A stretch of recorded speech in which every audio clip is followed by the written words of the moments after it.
Yep, great. Right. At this regularly scheduled meeting of the East Helena School Board, and the first item on the agenda is our Pledge of Allegiance. I pledge allegiance to the flag of the United States of America and to the republic for which it stands, one nation, under God, indivisible, with liberty and justice for all. Thank you all for coming this evening. We are a little bit short right now as far as trustees, but we do have a quorum, and I do expect at least one more of our trustees coming in. But Tristan said that she would be somewhat late, so I don't know exactly how long that'll be, but she'll be joining us here shortly. So before the board this evening, we have tonight's agenda.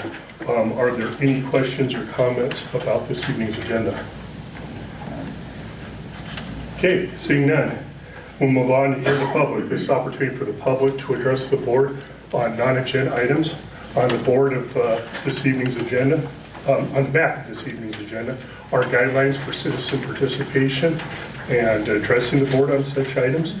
One thing to keep in mind is that the board, as a result of state law, cannot address any of the items that are not on the agenda. So we'll be listening at your, hear the public comments, and we'll take it under advisement for future consideration. Also, would like to remind everybody that due to privacy rights, we ask that no personal attacks or no personal names be utilized except specific to any type of individual that we're speaking to. So if there's somebody that is not part of the conversation, we cannot have any personal attacks or accusations placed on those individuals. So, hearing that, at this point in time, I would entertain anyone from the public to address the board. I would like to go. And I do ask that you provide your name. Yep, I'm Megan Surgener. So, good evening, Mr. Chair and board members. I have come here this evening to speak to you about my time as the East Helena High School softball coach. My husband, Josh Surgener, grew up here in East Helena, attending East Helena Public Schools through 8th grade, and attended and graduated from Helena High School. I grew up in Helena and attended my primary years in the Helena Public School system. I played softball all my 4 years at Helena High School and went on to play 4 years of softball for Idaho State University, graduating with a degree in business. After we were married, Josh and I decided to put our roots down in East Helena. We have lived in East Helena for 17 years and have raised our 3 children here. My oldest daughter, Belle, was amongst the students of the first graduating class from East Helena High School. My daughter, Maddie, just completed her freshman year at East Helena High School, and my son, Buddy, recently completed his 6th grade year at EVMS. I successfully ran a business in East Helena community for 11 years, while also acquiring my early education degree from Montana Western University. In 2017, I was hired on as the administrative assistant at Radley School. I worked in that position for 5 years. During my 5 years in the district, I also worked at EHPS Summer School, 2 years as a summer school secretary and 2 years as summer school educator for pre-K and kindergarten. I also served on the East Helena PTO, was a scorekeeper for several different middle school and high school sports and functions, was a volunteer judge for speech and debate, was school side coordinator for the holiday giving tree. I even served as a foster parent for a student in crisis in the district as well, as much, much more. I have given my heart to the students and families of East Helena, and I truly care about the success of the community as a whole. I chose to apply for the EHHS softball coaching job because I felt I had a lot of valuable experience to bring to the table. Like I said before, I played 4 years of softball at Helena High School and went on to play 4 years of college softball at Idaho State University. In my 5th year of college, while completing my business degree, I was also the assistant varsity softball coach for Minico High School in Rupert, Idaho. After graduating, I moved to Missoula with my now husband so that he could finish his degree at the University of Montana. While in Missoula, I volunteered my time as a coach for the Missoula Youth City Softball League. Over the years, I also volunteered my time as coach for YMCA T-Ball, 11 years of coaching for Helena Girls Softball Association, and 13 years in counting of coaching competitive travel team ball in the summer months. This summer, I am coaching an all East Helena High School team. I also sat on the Helena Girls Softball Board for 10 years. 2 of those were as the vice president and an additional 2 years as the president of the board. I was hired as the first East Helena High School softball coach in 2019. I understood it was a tall order with a large time commitment, but I came into it excited and willing to put in my effort and time because of my love and commitment to the East Helena community. And it was my way of giving back to the game of softball, which had already given so much to me. Opening our first high school in East Helena was a big deal, and I was excited as an educator, a coach, and a parent for the opportunities this was going to provide our youth in the East Helena community. In order to create this team, I designed uniforms, passed all my NFHS coaches certifications, ordered gear and equipment, studied MHSA high school softball rules and how they differed from USA softball rules, created a program expectations, created team gear stores, coordinated fundraising opportunities, collaborated with fellow staff and other coaches, gathered advice from established high school coaches, met with administration several times, helped search out fields in East Helena where we could potentially play, and then collaborated and worked out a contract with La Casa Grande Homeowners Association to get the permission needed to use the field located in the La Casa Grande subdivision. And as you can imagine, I did so much more to make that happen as well, before we were even ready to start. Excuse me, for one moment. We do limit to 3 minutes, so I would ask that you wrap it up, please. Okay. Let's move on. I'm Holly Ingeman. I'm just going to keep reading her statement. Hi. I'm sorry, can you tell me what your name? Holly Ingeman, I-N-G-E-M-A-N. So I'll just be reading as her. Okay. In my first season, I knew I faced several challenges of having enough players to fill a roster, and at the very least having enough players to fill the 9 positions on the field. The biggest challenge was having a student body made up of just 1 freshman class and a little over 100 students. Then I had to narrow down my selection of eligible students to only female students, cutting my pool down to slightly over 50 potential players. Even with the small pool of eligible students, I was able to convince 11 girls to play for the team. Most of them with 0 experience. I went straight to work giving the opportunity of reps in open gym, spent extra hours giving one-on-one time to those players seeking extra time, and moved on to holding regular season practices. Unfortunately, not long after starting regular season practices, we were given notice that the Montana High School spring sports season were canceled due to COVID. Not long after that, students and staffs were sent home to attend the rest of the school year there. This became a very challenging and tough time for families, as you can imagine. My position in the Radley School office became very challenging at this point as well. During this time, I did my best to stay in contact and connect with players and families, checking in on a consistent basis. Although we lost a handful of players in the following season, some of them citing COVID reasons and some moving out of district, we were able to recruit enough players to have a 13-player roster. This team still consisted of many players who had never played and who had never even watched a game of softball before, and a handful of players who had played a decent amount of softball. This team makeup created the challenge of teaching the most basic skills while also keeping our more experienced players engaged and patient. This maiden season, our record was 14-4-1 as a JV team. We also had 2 players nominated to the All-Arena team and enjoyed a win at our last game of the season against Butte Central varsity team as a JV squad. The following season, we recruited 18 players. Still, many of the players were newer to the game. This was our first season as a varsity squad, and we were moved from the East Conference to the West. This move made it easier drive times for our team, but also presented challenges such as learning new teams, creating new relationships with other coaches, and navigating the ins and outs of how this worked within the side of the conference. It is never easy being the new kids on the block, but we rolled with it and we got to work again, eager for the challenge. Our record at the first-time varsity team was 5-11. We also had a player nominated to the All-Area team, 2 All-Conference recipients, and a player invited to play in the Veterans Classic, which is a tournament where all-state players from all over Montana are invited to play high school softball, all-star tournament. I was given the distinguished honor of coaching the Veterans Classic tournament this same season and led the Army team to a 2nd place finish. Last season, we had a 21-player roster. With 21 players, we were able to field both a JV and varsity team, something many established AA and some AA schools are unable to do. As a coach, this made me very happy to be able to give more opportunities to more players. This was also our very first season of having a senior class, and we had 4 senior players and a senior manager. Having seniors on the team was a very welcomed event. It created a feeling of leadership and room for the younger players to grow. On several occasions, I was approached by parents on the team telling me just how great these seniors were at leading them and mentoring the other players on the team. Our record the last season was 6-12, allowing us to compete in the divisional tournament. We also had 4 players selected to the All-Area team, 3 players voted for All-Conference team, and another invitation for one of our players to play in the Veterans Classic. And our first senior of East Helena High School softball history to be recruited to play at the college level. We also had both valedictorian and salutatorian amongst our graduating group of seniors.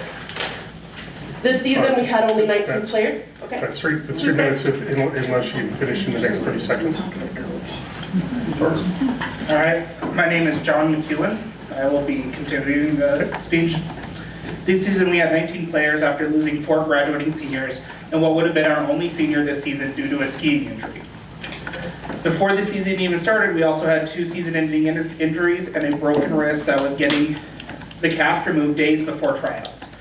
We also moved back to the other side of the division and into the Eastern Conference, making our shortest bus ride in the conference 2.5 hours one way, and the longest being 5 hours one way. Even with these additional challenges, we went into the season ready to compete. But early in the season, we had a knee injury, a not related to softball ER visit, mono, and a very serious non-softball related medical condition that ultimately required a trip to Salt Lake and took players out in some cases for numerous games. Nevertheless, we kept going.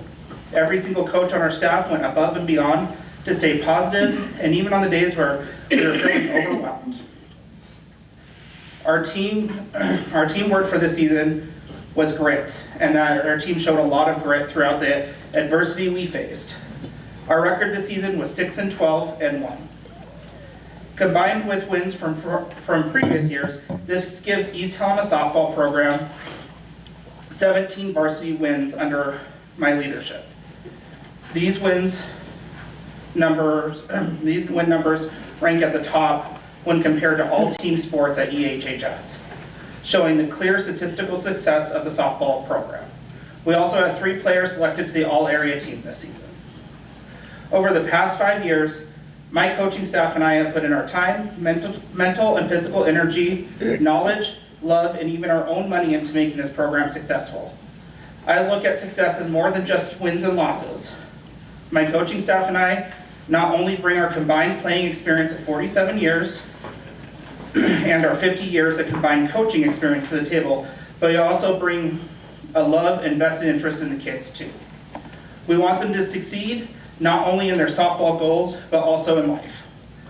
We have invested numerous hours outside of our contractual coaching responsibilities to help our kids study, write papers, apply for college, scholarships and jobs, support them through ACTs and advanced courses, navigate through tough situations, and took time to know their interests, help navigate and support them through life mistakes, attended and cheered them on in other sports and activities that they do.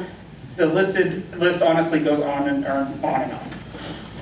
We have also paved the way for shaping our culture at EHHS softball program, leading fun annual events such as the Blue and Gray Scrimmage, Pack the Park Night, the Anything But a Bat Game, Anything But a Glove Game, and the end of season slideshow and banquet, to name a few.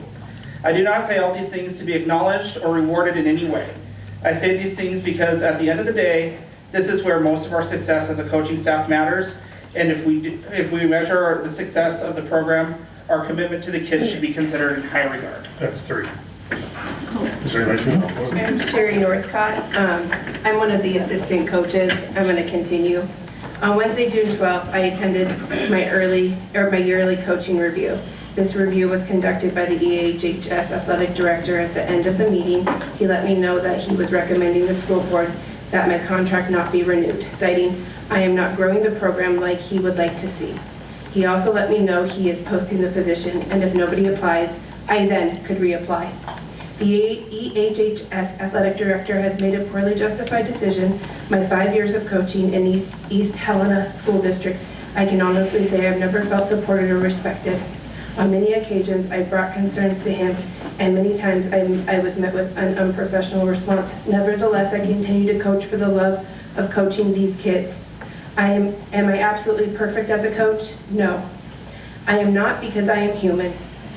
But my track record and unwavering support for these kids show that I am here for the right reasons. At the end of the day, this is what measures the success of this program. I ask you, Mr. Chair, and the school board members to take a good look at the way our sports programs are facilitated and the transparency or lack thereof, which coaching contracts are reviewed and reported to the board. As you can see, by the outpouring support of my community has shown for me in the last several weeks, this decision to not recommend renewal of my contract is not in the best interest of your constituents, but that of a personal making a selfish decision, not in the best interest of these kids. Even if I did reapply and receive my coaching job back, because the coaching contract recommendation is not brought before the board until late winter months, the return of softball players would still be missing out on summer scrimmages, teen camps, youth camps, open gym, fall and winter pitching and catching sessions, and the use of any facilities or equipment to do off-season reps. The list continues. The return of players, including 6 returning seniors, and this decision has the potential of upending their senior season of softball. My offer to continue to facilitate off-season reps, open gyms, player one-on-one until a coach is hired remains in place to ensure that the continued development of the player and the programs. I ask you to please consider how this is affecting the kids and the future of this athletic program. Thank you for your time. I still have time left, correct? Yes, 30 Okay. seconds. I asked you, I came to the previous meeting to learn and listen, and I asked you to really think about the transparency of what is going on here. I have coached this program, helped coach this program for 2 years. We are here for the right reasons. We are growing a program, and quite frankly, I don't think she's done anything to lose her job, anything worth losing her job. And so I'd really ask you guys to really think about, is this what your community is asking you to do, or is this what one person is asking you to do? Thank you for your time tonight. Thank you. Are there anybody else? Any else? Yes. Hi, my name is Patty McLean. I'm the special education teacher over at Radley Elementary School. I played 4 years of softball for Roy High School in Roy, Utah. I played 2 years of softball for the University of Weber State University was what it was when I was there. It now has changed over the years. I'm not sure whether so I have some experience, not as much as Megan. I want to quote Bull Durham. The game is simple. You throw the ball, you hit the ball, you catch the ball. That is not true one bit whatsoever, because it is a movie.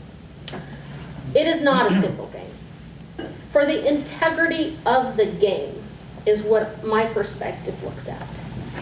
Because of being a player, being a coach, I coached the youth softball fast pitch league for 10 years for my daughter and Helena.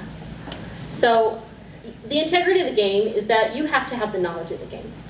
You have to be able to, from my perspective, teach these young women, these young girls, how to properly play the game.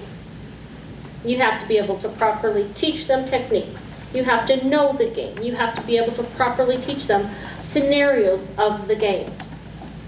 And over the years watching, as Mr. Ismans knows, that I go attend football games, I attend softball games, I attend basketball games, every volleyball game. I haven't missed a softball game.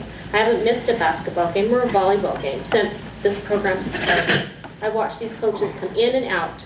The integrity of all these coaches and the integrity of the games is what you have to also consider. And some of the knowledge that Megan has to pass on to these girls, that the next generation is going to know the game. It's not just to play the game. Everyone in this room is going to tell you how wonderful that woman is. Everyone is going to tell you how great of a coach she is. But then when you get down on that field and you watch the techniques and what she does, she can be a coach at the higher level, because I've seen it. And so it's like we want to keep the integrity of the game right here, of teaching our next generation of how to do it. And we're still at the baby steps of our programs. Our programs are not that old. And to say we don't look at it as winning and losing. And there's a lot of politics that become in of, oh, my daughter doesn't get enough playing time. Oh, I've heard that so many times over the years, but that's not what it's about. It's about, do they properly know how to play this game? Give the knowledge that she has to pass on to this younger generation. And, you know, I can't tell you how Tonight, I was going to tell, I respect Sean Burgle of how he's built this program. But tonight, I'm going to agree with him to disagree. And as adults, we're able to do that in a proper manner that I feel that it's very wrong for us to let Megan go. She's an asset to this community. Thank you, appreciate it. Is there anybody else who would like to address the board? Yes, please. Hi, my name is Joe DeFilippis. Do you need the spelling of that? Yes, please. DEFILIPPIS. I'm here to support Megan to continue being the varsity coach. I've known Megan since around July of 2022. She came and interviewed for a job at the Montana Department of Commerce. I'm the operations manager and she reports directly to me. And it was a pleasure from the get-go. At the interview, I knew that I made the right decision in hiring her. Flash forward to now, I can say she was the right person for the job. She had a lot of uphill battles to deal with, basically with procedures, policies, working with various individuals and personalities, for program managers to supervisors to just regular subordinate staff. And I'm just going to flash forward on this a little bit here, just to let you know that when we somewhat lost a team member due to attrition, she pulled the other people together and said, hey, we've got this, let's do this, let's streamline this, let's make things better, processes better. And she did a fantastic job of working with not only the children that I know that she loves to work with in the softball world, but as adults in her career, she brings the teams together. She brings people together. She's super motivated.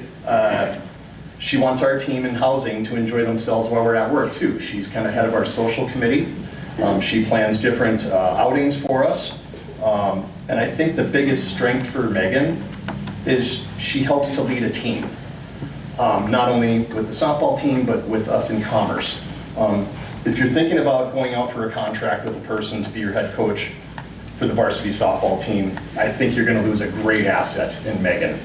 As seen by numerous others around the school district, Megan is the only choice you should make. And rehiring her would be only the best interest in the board, but the best interest in the school, the district, and the girls who play for her. Thanks for your time, and I hope you guys make the right choice of offering her a renewal and coaching the team again. Thank you. Are there any other members that'd like to address them? Yeah. Luke Osby, parent. I'll keep it under 3 minutes. Thank you for the opportunity to provide public comment for your valuable time, and also for being school board members. We know it's no simple task. But we wrote the board earlier today, and simply in support of retaining Coach Megan and her staff for the next season.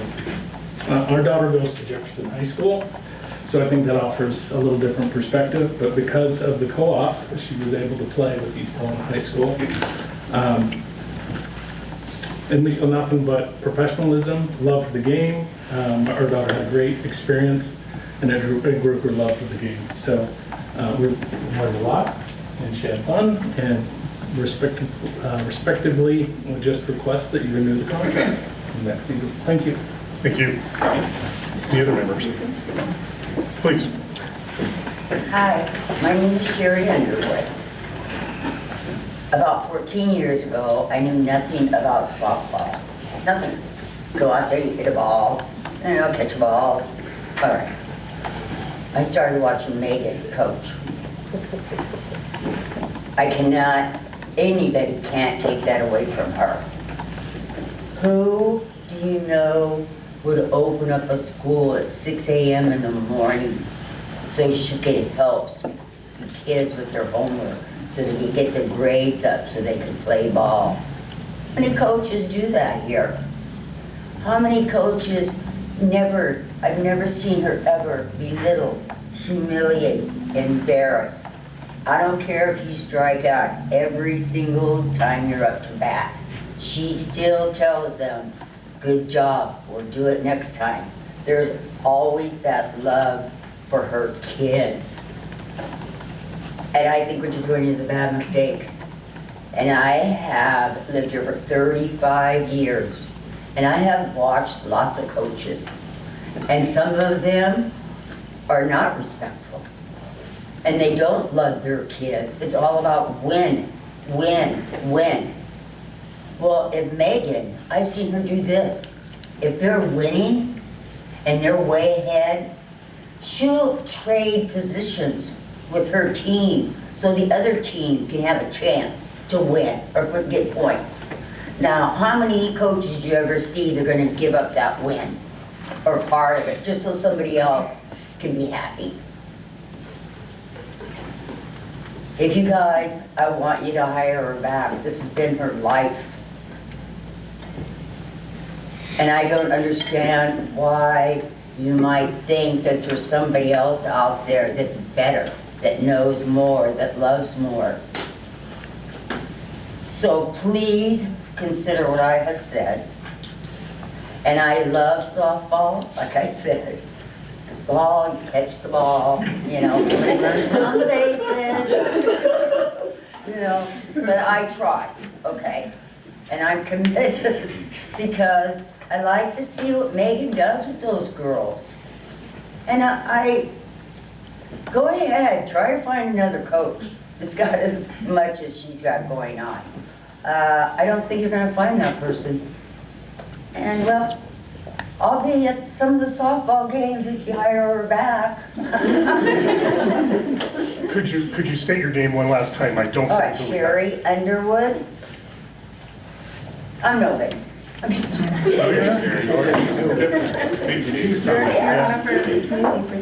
by the way, I keep thinking about the quote, and I love that movie, and there's probably about 20 quotes as part of that movie. I'm glad you chose that one, because there's several of the others that probably wouldn't work very well in this meeting. All right, thank you. Anybody else like to address the board? I'm going to try this, see how it goes. My name's Rich McEwen. Yeah, I'm her dad. This is all my fault. 20 years ago? Oh. Anyway, the day Sherry was born, I came into the Helena Valley. Okay? First beef I butchered in East Helena was for an old guy, with an old guy at the packing house named L. Austin. I think some of us know how long I've been in here. This is what I like about Megan pertaining to this. When Megan was asked as an experienced coach to take on a huge task of building this softball program, she said yes. I told her, it's a tall order. Let me know where I can help. The next time we talked, she said, I've got recruited enough girls, most with little to no experience, and could you please find 7 softball mitts for the kids that don't have one? And would you get our fields ready? We did this. All these girls really wanted to be in a sport at the new high school. Then her other helpers come into her program, Kim Struble, etc. I don't know if I'm allowed to say their names. Also, Kim and Megan and Isabel, Cassie, others were tasked with tutoring some of these athletes to the grade level eligible to play. That's going above and beyond, folks. The following season, she added a lot of She had a lot of skills to the athletes and enough players to add on a JV team.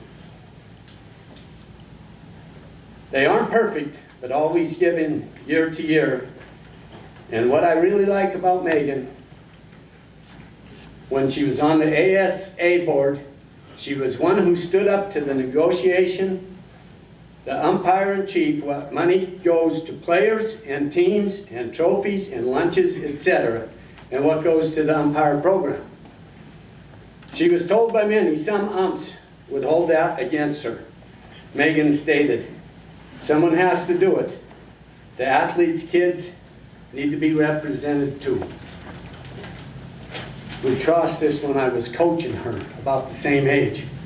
When Megan told me he didn't want to renew the contract, I asked if she asked why. She said, to me, he told her She wasn't moving the program forward, and I said, that was a good thing to ask. That young lady's moved it forward. Thanks, everybody. And if I'm nervous and uptight and everybody, these people who spoke, a lot of them were my family. I hit them, man. And I served my country for it. And she coached this with experienced players and was in the championship game on Sunday night, late extra innings. Thank you. You're welcome. Anyone else like to address the board? Please. My name is Stacy Purvis, and I'm going to preface, I'm going to read a letter I wrote, but I'm going to preface it by saying one of my very least favorite things to do is public speaking, so only something that I'm very passionate about would bring me to do this. We love you, Stacy. Before you get started, Yes, sir. take a deep breath. I've done that for the last, what, 30 minutes? We're not evil here, so don't be nervous about it. Okay. I've worked with Megan Surgener at the Montana Department of Commerce for 7 months. It did not, however, take 7 months to learn what Megan is passionate about. Anyone who knows Megan knows she is passionate first about the well-being of her family. Her next passion is the well-being of yours. If you are present at this meeting, it is likely because you have family members that attend school in the East Helena public school system. If any of your family is a member of the East Helena softball team, then you already know how passionate Megan is about her team. If any of your family is friends with the young ladies on the East Helena softball team, then your family is already being positively affected by Megan, whether you are aware of that or not. How? Because Megan does not just teach softball to her team. Oh, she's very passionate about softball and about coaching her team, but her reach goes far beyond just the standard coaching the team about the fundamentals of softball. She deeply cares about the success and overall well-being of each of her players. She certainly cares about winning, as is reflected by the fact that she has the winningest record of any coach in this school's history. But she doesn't only care about numbers on a scoreboard. Megan puts her heart and soul into this team, and that means she is also an excellent mentor to these girls. She encourages them, drives them toward success, and gives them the support and confidence they need to thrive as hardworking, determined ball players and as strong-willed, successful, and productive members of society. To evidence this fact, her own daughter, Belle, became the first East Helena high school athlete to sign to play softball for college after high school graduation.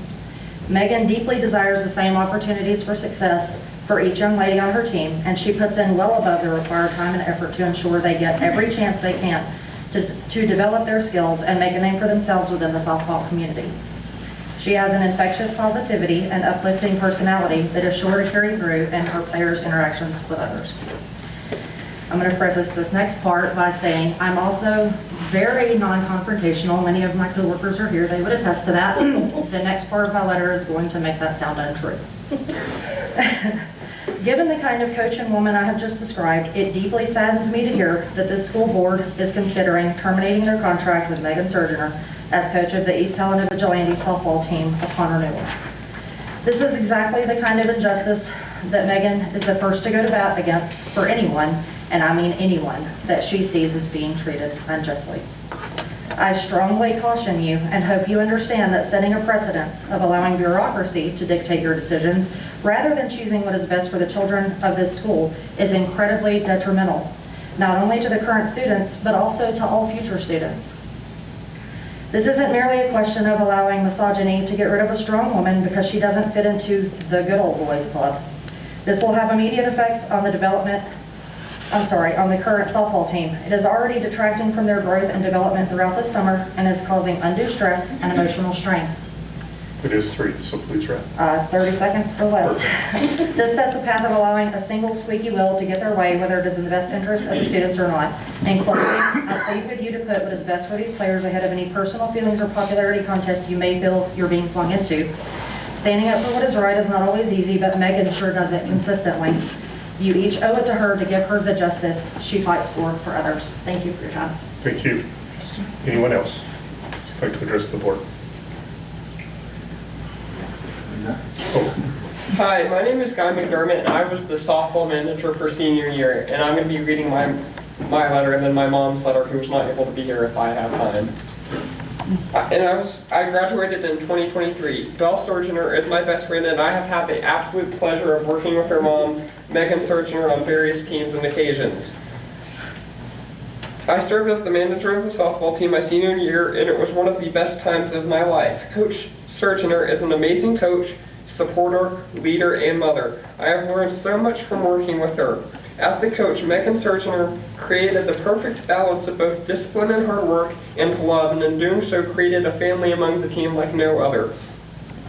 She pushed us to be better versions of ourselves, and we are all the more better for it.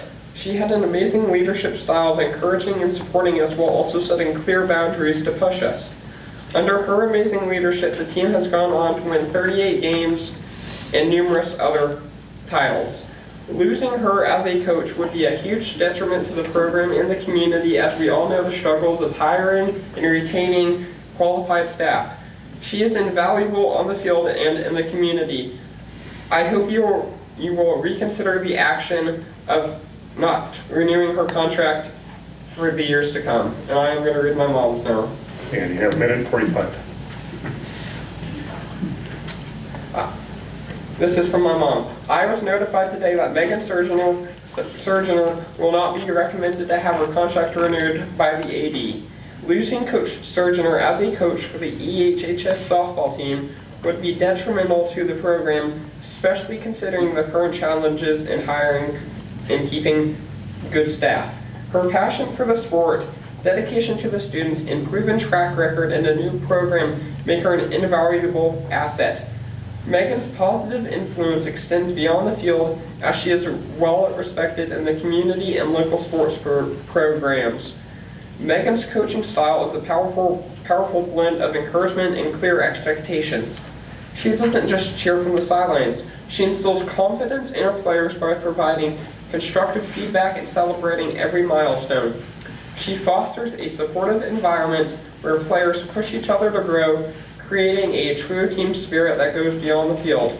My son, along with countless other students, thrived under her coaching, benefiting from her mentorship and kindness. And that was my mom. Thank you. Anyone else like to address the board? Okay, seeing none, would you? Okay. Hi, I'm Maddie Surgener. Not as cool as being this stuff, but it's pretty short. Hi everyone, my name is Maya Surgener and I'm an upcoming sophomore here at East Helena High School. I've completed 2 full years now in East Helena High School program. My first year as an 8th grader and this last year as a freshman. I was very sad hearing the news after that my mom's contract won't be renewed for next year. The part that hurts me the most is that my older sister Belle was able to finish her career at the high school, with my mom and mine was cut short. When I thought that I had 3 more years left with her as my coach, my mom has made me into a great softball player over my lifetime. And this game is something that my family cares deeply about. She has not only taught me that this sport has taught me what it means to be good as a person, to be kind, loving, honest, and always do what is right. She is the best mom and the best coach.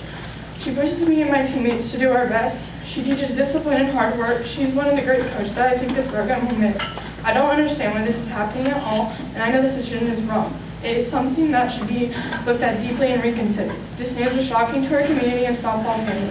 I hope you all make the choice to renew my mom's contract for the upcoming years. Thank you. Hi, my name is Belle Surgener. I am an alumni of East Helena High School who was a part of the first graduating class in 2023. Throughout my time in the Vigilante softball program, I have been a 3-time captain, voted into the position by my peers, and have shown my dedication to my team strongly over the years. I've come here today to not only show my gratitude and support for my former coach and mentor as an alumni, but also to my mother as her daughter. I have obviously worked and interacted with my mom on all ends of the spectrum, coach to mother, and through all instances, she is strong-willed, compassionate, tough, and over everything else a loving mother of anyone she takes on to mentor and coach. Some of the people in this room, as I'm speaking today, may believe that I am solely here for my mother in all senses of the word. And as it would be for anyone else, a small part is. But Megan Surgener is not just my mother. She takes on the role of mother to every kid in this program. This is her kid, this is her kid, this is her kid, this is her kid, this is her kid, this is her kid over here. And she takes the time to get to know each of them. And Every kid who comes through her program is her own. She dedicates more than just the allotted amount of time to better herself as a coach and to better the players on a physical and mental level. I would like to take some of the time to talk about my mom and brag on her a little bit because not many of you know how much of an amazing and talented person she is. My mom went to Helena High School where she competed in volleyball and softball. After high school, she attended Idaho State University where she received a full ride scholarship to play Division I softball. Not many people can say their mom was a D1 athlete. It's pretty damn cool. She played and has seen so many levels of the game, softball, and has made this program the best it will ever be because of her knowledge, experience, and leadership. The most important part about my mom, though, that I am most proud of to claim her as my mom, is because of the person she is inside. My mom has always taught me to be kind, honest, and always stand up for what is right.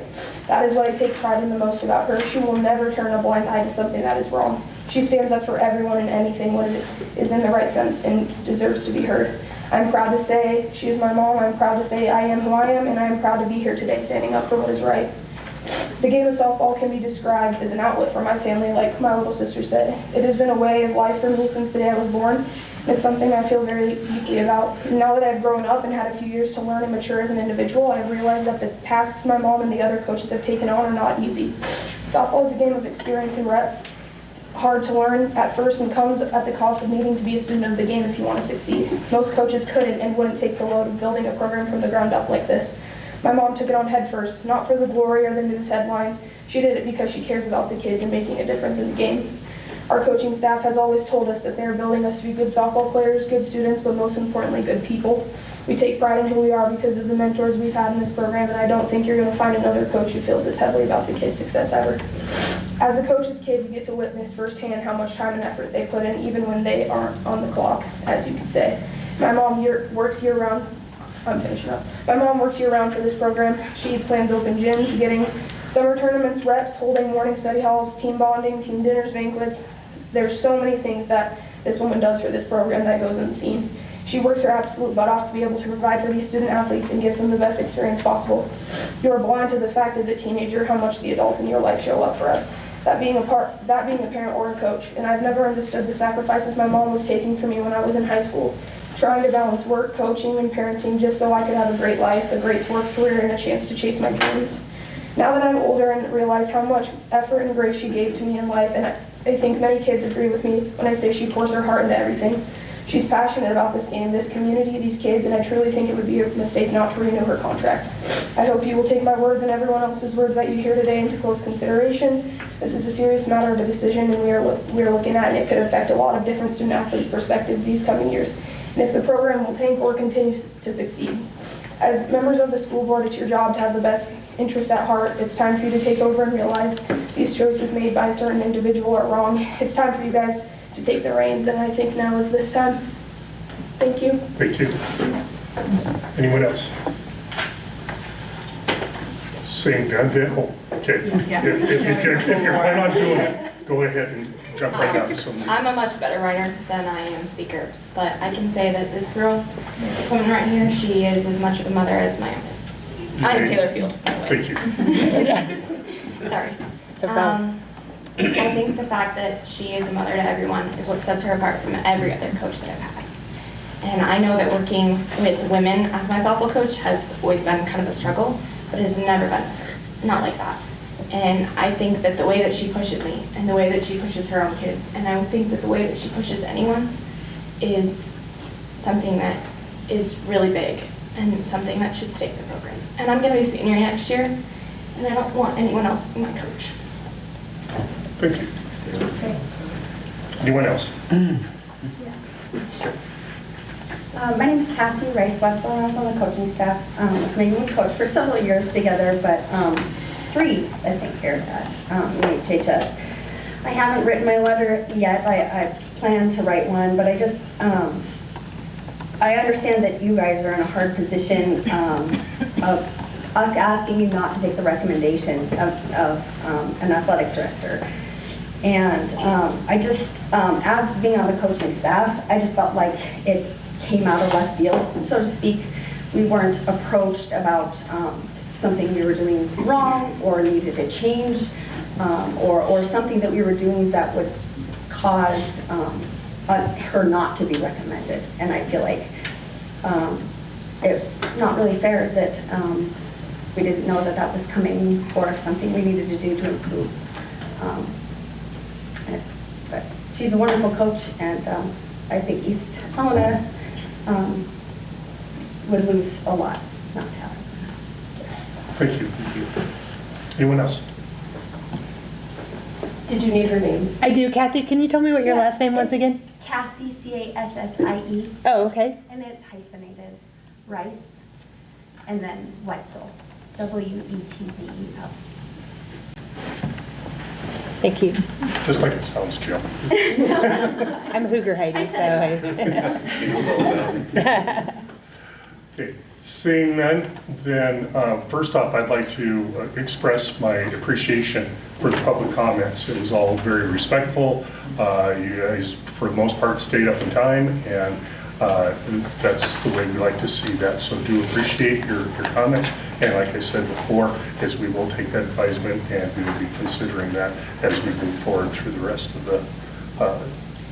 the year. So thank you.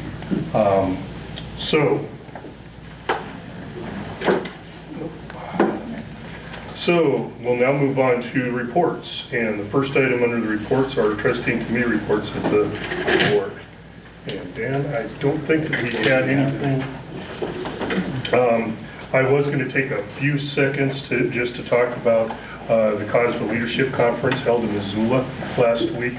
We had the board of directors and leaders of 21 of the 25 member states show up for that. They loved Missoula. In fact, about 3 or 4 of them were actually looking at land purchases. Yeah, so you run the risk. You run the risk, but it was very, very well done. They had appreciation for what we do in Montana at our local school districts, and so I think that was I think we put on a good show for Montana. So, and then another opportunity came up. I was in attendance of the Legislative Educational Subcommittee for the Constitutional Players. You'll hear more and more of that as we go on and get towards the next legislative session.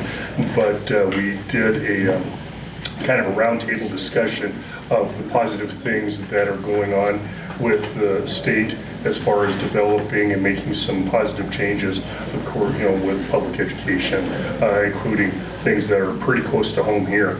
CTE, the career technology education, the early literacy programs, those types of things. East Helena was brought up as far as our charter school, the 227 Academy. So there's a lot of positive things that are coming up out of this and in these discussions. That's what I've got in summary. I will be part of a panel discussion to talk a little bit more in detail at the SAM conference being held here at the Great Western at the end of this month. So there'll be some additional things going on there, but things have been going fairly well. So, any questions for me regarding COSBA and or the Constitutional Players conversation? Okay, seeing none. Strategic planning and scanning for future needs. Dan, what you do? I don't really have, well, there's one big thing that was the grant announcement for Valley Drive. That's not our grant. It's not our project. Thanks, guys. But the project affects the school district very much in that this has been a sore spot out here with the community ever since, really since we built Wrigley Fair Elementary. And so the fact that the city was successful in their grant request is pretty exciting news.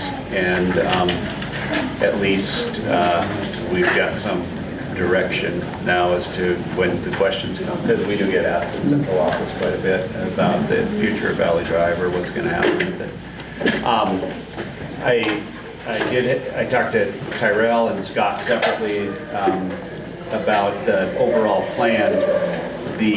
What we've been told is that it's a 2-year, it'll probably be a 2-year plan, so they'll build it in stages. And the grant is intended to fund the entire project from Plant Road all the way up to Highway 12, so through the city of East Helena, where originally we were just looking at going up to Lewis Street, thank you, at the cemetery there, yeah. So, but the information I gave you guys was inaccurate. The full planning for the portion through the city of East Helena is not even done. So they've got a significant amount of work to do there. That's why I think they're looking at 2 stages, because I think the plan for this portion from Lewis Street to Plant Road is pretty much in the bag. So with any luck, we'll be tearing things up out here next year. They will be, and working on these improvements. How I think that affects the district, obviously, is just infrastructure for us and access in and out of our property. And also the whole thing, the announcement was a little bit of a political event. And the whole underlying undercurrent of that event was that this infrastructure project is what it will be an integral piece of the future of East Helena as a transportation artery as the city grows. That was a little bit of a stretch because they were trying to tie it into the Habitat for Humanity project, which is not on Valley Drive. But anyway, that was the point. And most, actually, all of the big developers with projects in either the city of East Helena or in the school district. So Mark Runkle from Mountain View Meadows was there. Gary Oakland from the Oakland Group, who's doing Highland Meadows here and has got the new project behind the Man Love Cabin. He was there with his staff.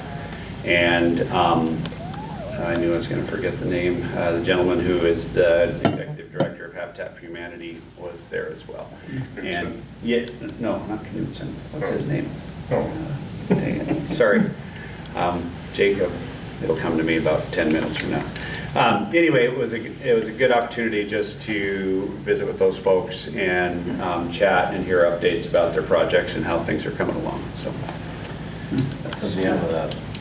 they'll be able to build while we're out of school, right? That's the plan. Yeah. Okay. Yeah. I'll be talking to the mayor about that. Would they be able to accomplish that within a 2-3-month window? Should be able to talk to some highway engineers about that. Yeah. That's a traffic issue.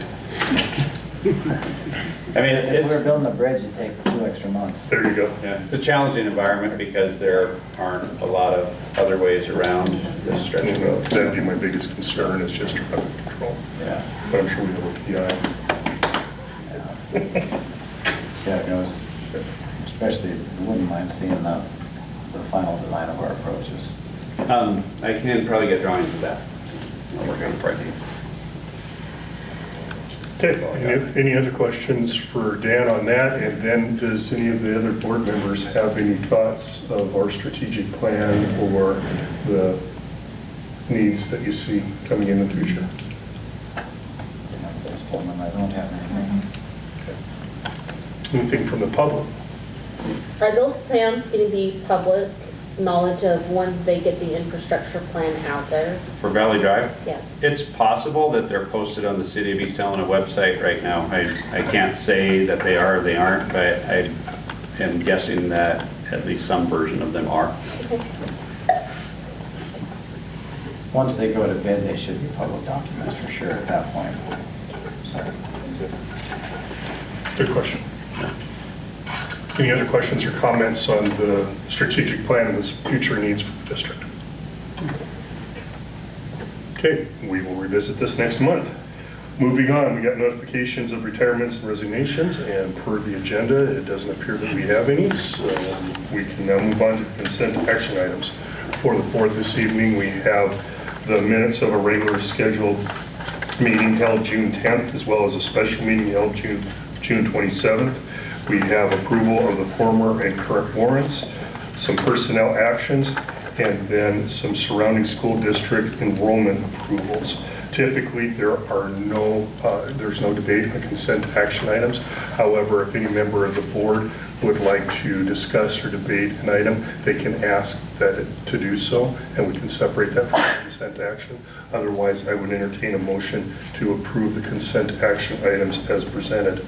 I do have an editorial comment on it.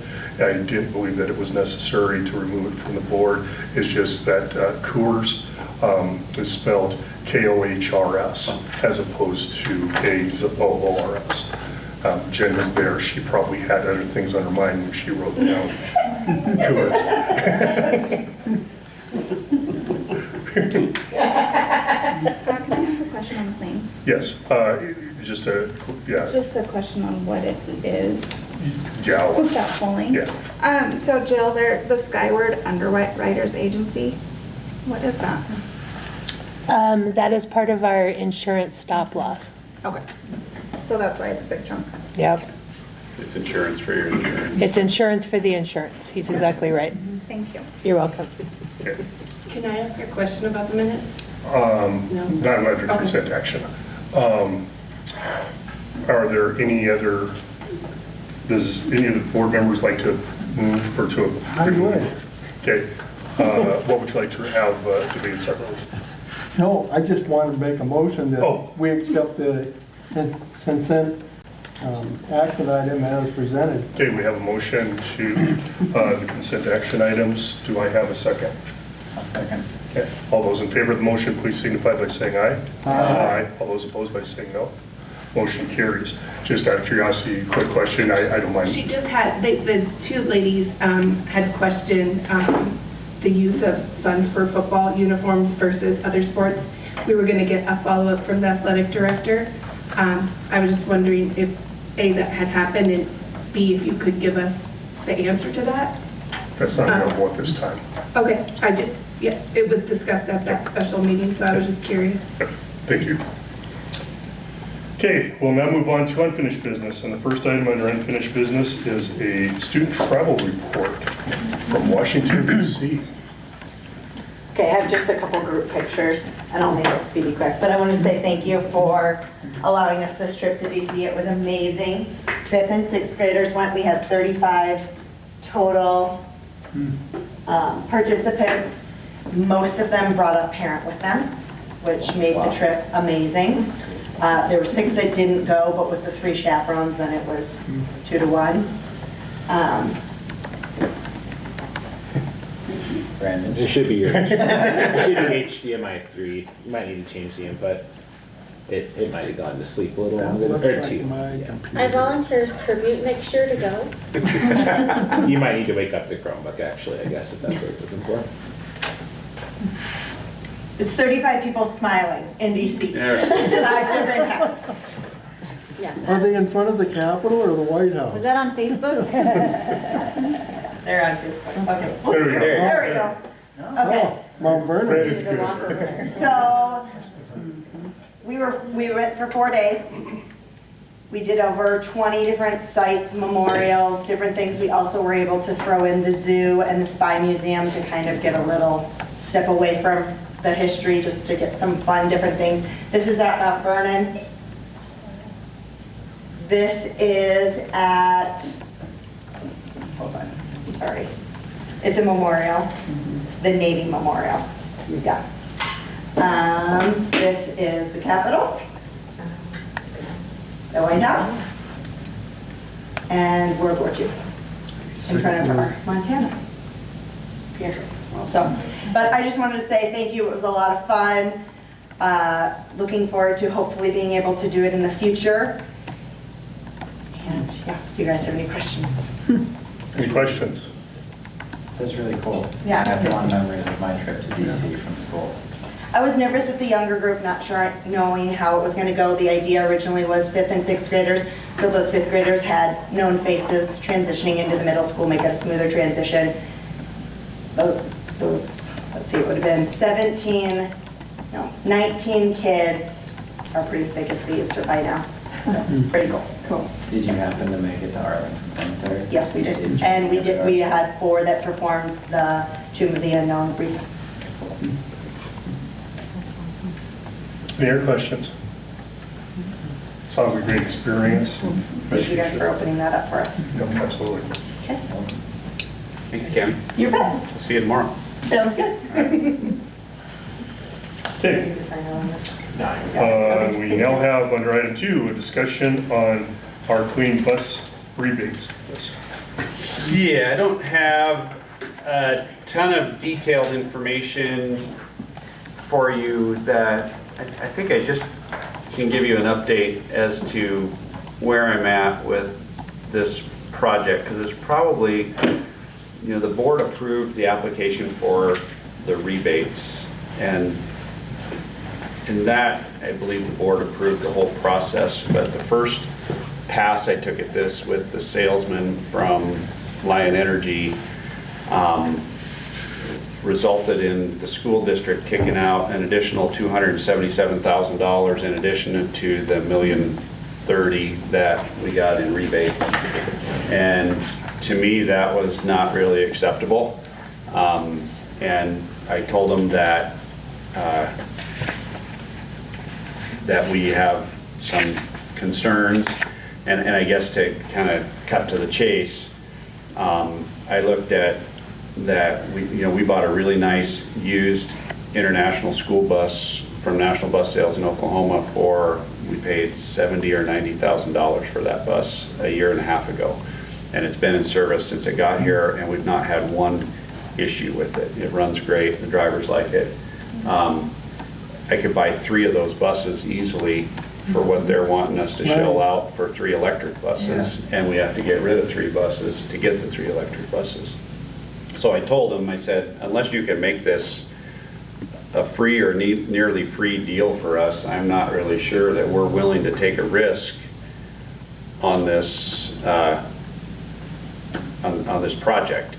And so that's what my meeting with them is tomorrow, is we're going to look at some other options for how that could happen. And then we may have a decision to make if it looks pretty good about moving forward. Well, I think one of the big concerns that I have is I've pressed these guys. Well, first of all, they haven't, as you know, followed through or met a deadline that we've set for them since we ordered our first bus over 2 years ago. And second of all, I've pressed them about their quality of equipment and their service plan for how they're going to basically service what they sell. Imagine if you went down to the Chevy dealership and bought a brand new Chevy, and it broke down the first month you had it, and of course you didn't know how to fix it, and you took it back to the Chevy dealership, except they don't have any mechanics that work there, and they have to ship it back to Detroit to fix your car. That's kind of the environment that Lion is creating for themselves right now, and I've given them a couple opportunities to explain to me what their long-term service plan is. Like, are they going to establish a network of dealerships or a network of service centers or deploy mechanics across the United States? They're selling thousands of these buses because of the EPA program. But they haven't been able to articulate to me very clearly at all how they're going to take care of us once we have them on our lots. And I don't have concerns about the drivetrain. I don't have concerns about the battery. I don't have concerns about steering, brakes, most of those types of systems. But the electronics control the whole thing, and it's all proprietary programming. And somebody with a laptop and Lion Energy on their shirt is going to have to diagnose that and fix it if something goes wrong with your bus. So that's probably one of my biggest concerns. And so I've been researching other districts that are using their products, and that's an issue that I'm going to press them on tomorrow when I talk to them. And if you remember right how these programs work, for each free electric bus we get, we have to, and in this case we don't have to crush the good buses, but we have to sell them to somebody else that's not a school district, I believe is the stipulation. And so we're to the point now, because we've done enough of these swaps, that we're starting to get into pretty decent, reliable buses that we're trading out for these unknowns. And that makes us a little nervous, because next year we're proposing that we're going to be running 10 routes. And if everything works out with this grant, 4 of those 10 routes could be electric buses, and we only have 3 spares right now. So, so we've got a little bit of thinking to do on that. We don't have to make any decisions right away. But I just wanted to kind of give you guys an update that it may be a really odd situation, but there's a possibility I could come back to you and say, we may not want this $1 million. So do we have I'm going to speak to both contracts. So for the new contracts, the 3 new buses, do we have an out in the contract? We don't have I don't see a way out of our agreement with Lion Energy.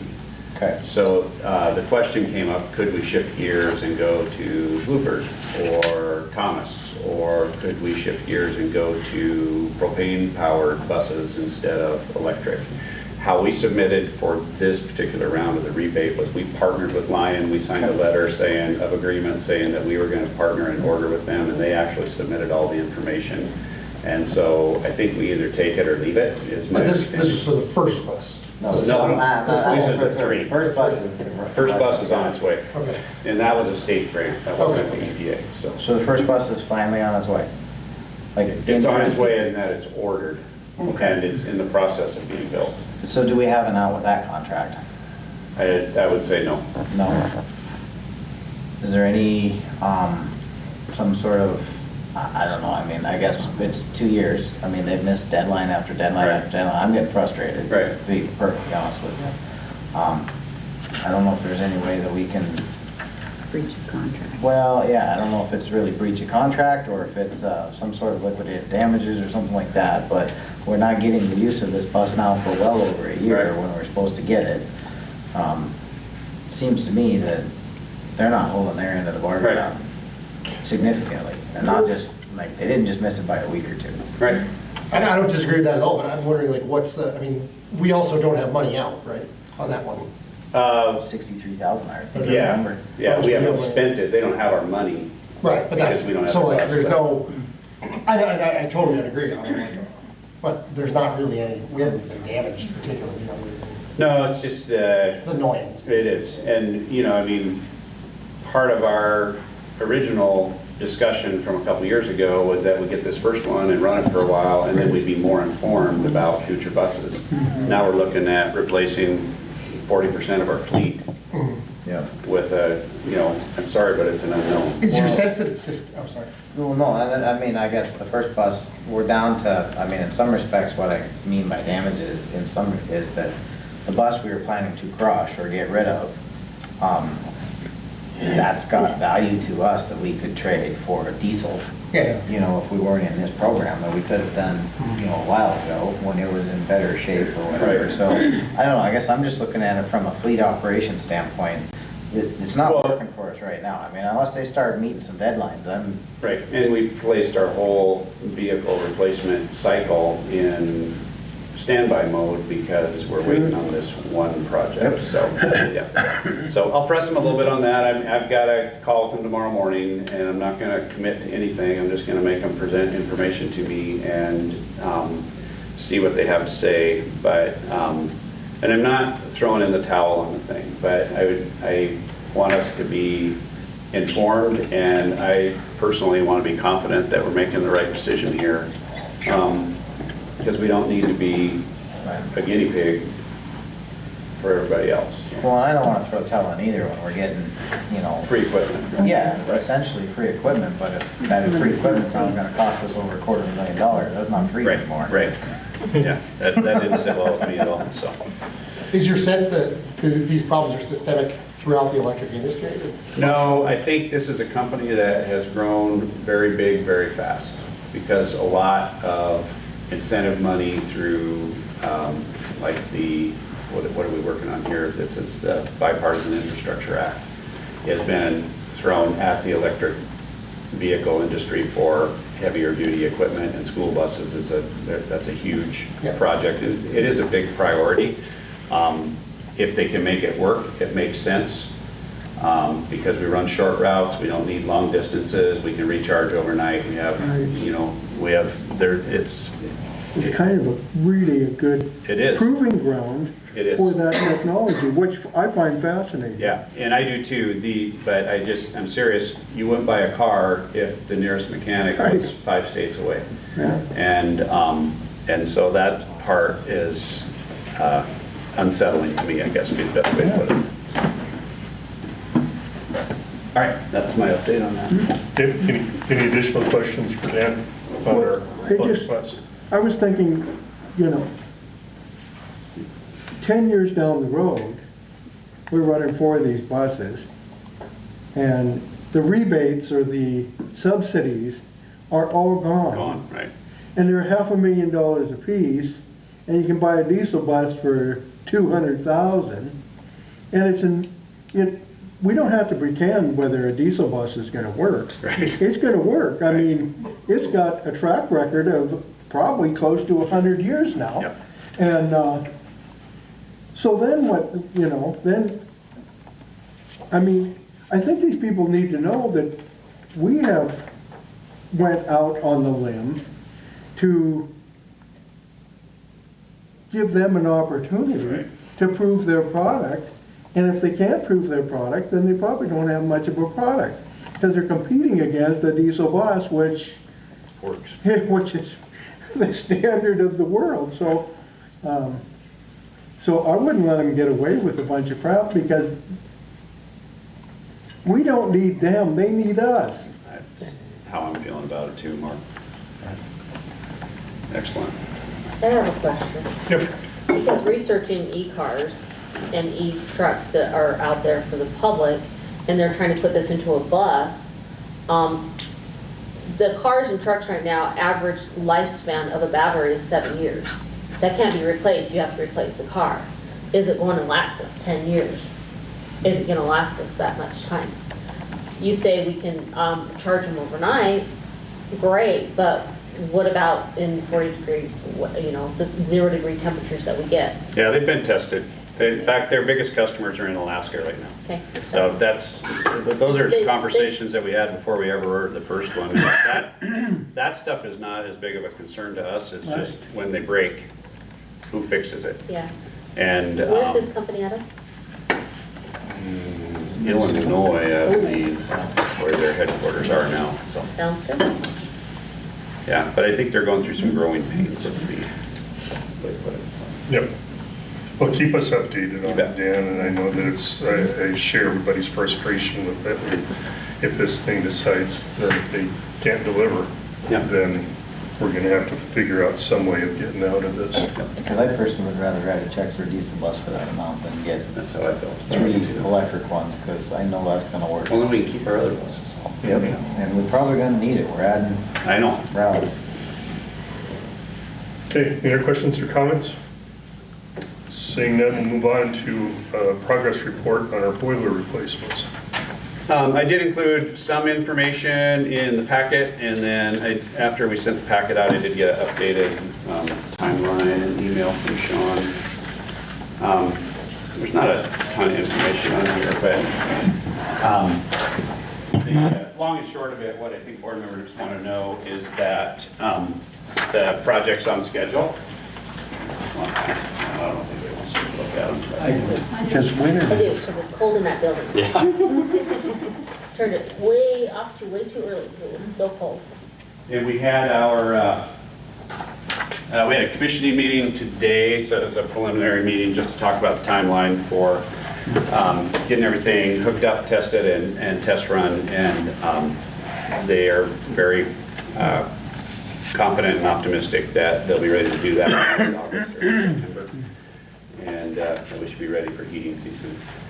The new boilers are in place at Radley, and they're all piped in and plumbed in. Not 100%, but they're getting close. And then Eastgate is their next area of focus. And if anybody wants to see them, they look great. It's pretty exciting, to be honest with you.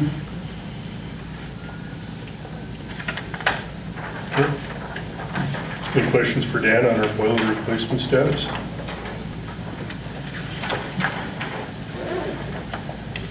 Okay. Seeing none, we'll move on to item number 4, which is a look at our FY25 budget projections. And these are in your packet, but I printed copies too in case people wanted a hard copy to look at.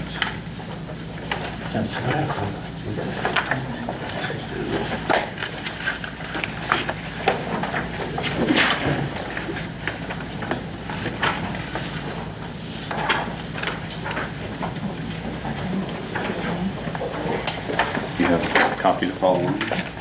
Yes. Anybody else want extra? Thank you. Thank you.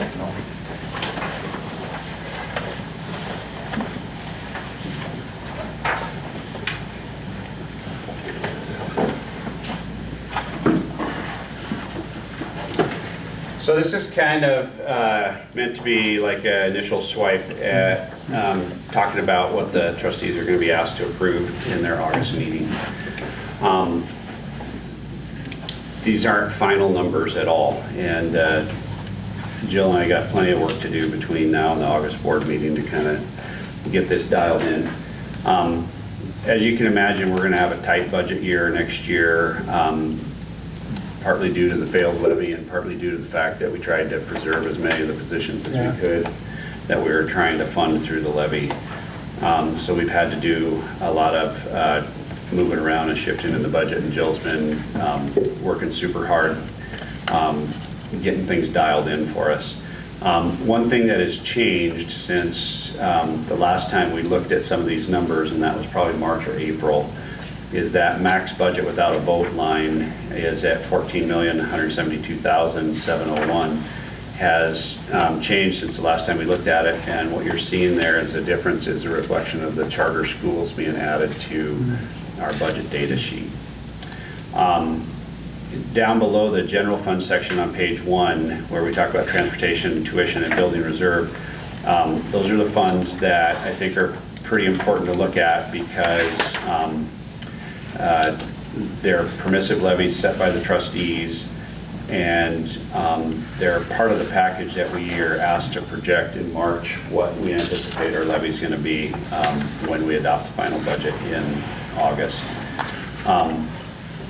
In the transportation area, you'll see that we had about $82,000 at the end of the fiscal year, and we're tentatively planning to split that money with some of it going into reserves because our transportation reserves are pretty low, and some of it being carried over to help fund next year's budget. The levy amount and the reimbursement amount are, the FY24 levy is what we levied last year, and then the OPI reimbursement is an estimate of what we think that will be reimbursed from the state for student pupil transportation.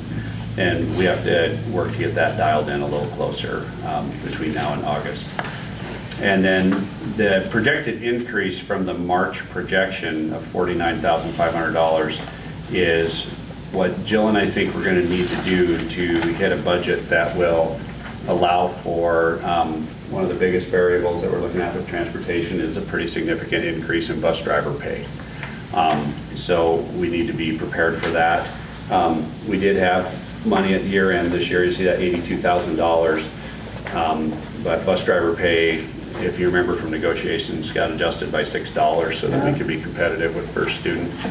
And so we've got to adjust and be prepared for that.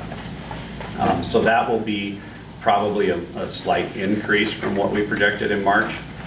In the tuition fund, it's a little bit of a different story, and for at least 1 year, we might have some good news here.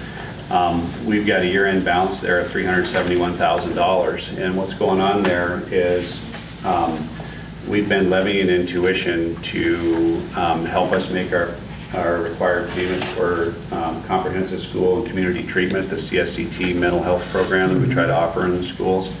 The providers that we work with are simply not able to operate CSCT programs with the Medicaid reimbursement that they're getting from the state.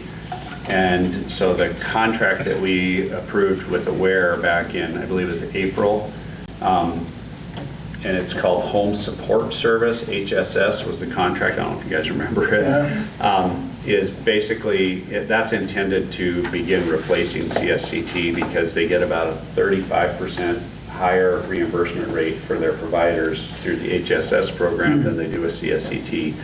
And as they explained it to me and us, the biggest difference is in the home support program, they have to provide support in the home as well as at the school, so their therapists work a different schedule.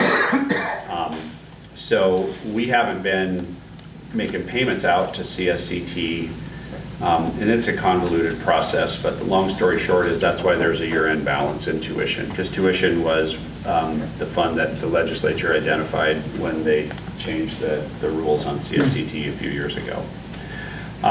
Last year's levy was $413,000, a little bit over that. We projected in March that we anticipated an increase of $101,000. That would put our projected budget over $880,000. We don't have to pay tuition to other school districts next year. So the new law, the open enrollment law, is going to require us to pay tuition in fiscal year 26 for the A and B of our students who attended other districts in fiscal year 25. So we will have special ed related costs out of tuition, because that's the other thing that we're allowed to pay out of tuition, is to help offset some of our special ed costs. So we are going to need a budget there, but a rough guesstimate right now would be that we'll be able to drop that projected budget by about $200,000 to $250,000 between now and the August board meeting. We'll have that dialed in for you, and that actually should be a decrease in the tuition levy for next year and a slight decrease in mills. It's not going to be hundreds of dollars, but it might be tens of dollars that we'll be able to lower that for taxpayers. That'll help offset the transportation. Yeah, that's my hope, yeah, is it actually should be a net gain for taxpayers a little bit there. And then the building reserve, I just put that on here. This is a formulaic, but it's important to know that if we levy the $112,000 for building reserve, the state matches it at $140,000 and change, which nets us that maximum allowance of $252,000. And that's the one where it doesn't make a whole lot of sense not to levy it, because you're leaving money on the table with the state. They're not going to give you the full $140,000 unless you levy the $112,000. The biggest thing that we do with building reserve right now that's a marked expense is our SRO program. So we pay those bills. They don't come out of the general fund. It comes out of the safety and security portion of building reserve.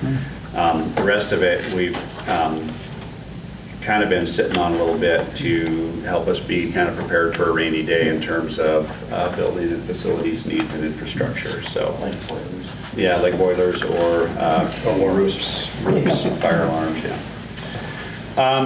If you go through go ahead. Before you move on, going back to the tuition fund. Yeah.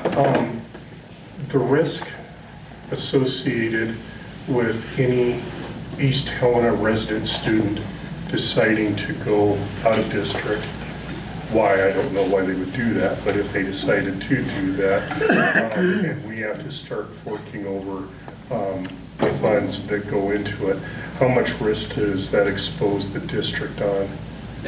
I mean, the assumption is that we would probably gain as many as we would lose, but I don't know if that's necessarily true, and if that could leave us. Well, where that can hit you in the tuition fund is, I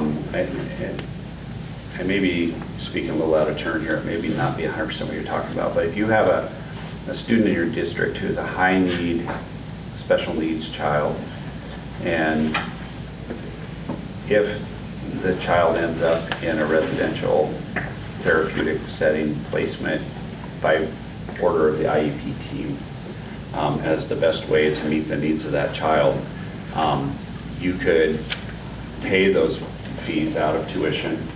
And the part that I don't understand is how, so if that happens in October and we set the levy in August, we can't go back and just change it because this one thing happened with this one kid.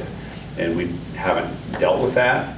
The same thing could happen if that family decided to take that child to school in a neighboring district and that IEP team placed the child. Then we would actually have to pay the neighboring district for that child's special ed costs. Is that what you're getting at? No, but you're close. Okay. You're close. Yeah, right. Now, if there is not an IEP, if it's just a student that, say, wants to go to Boulder, right, or wants to go to Townsend for whatever reason, then part of the dollars based on the new law where out-of-district kids are going into the same issues that we ran into. So to give you some perspective on that, that dollar amount per child that we're going to be paying to other districts will be, I can't say exactly, but it's going to be somewhere between $1,000 and $2,000 per student.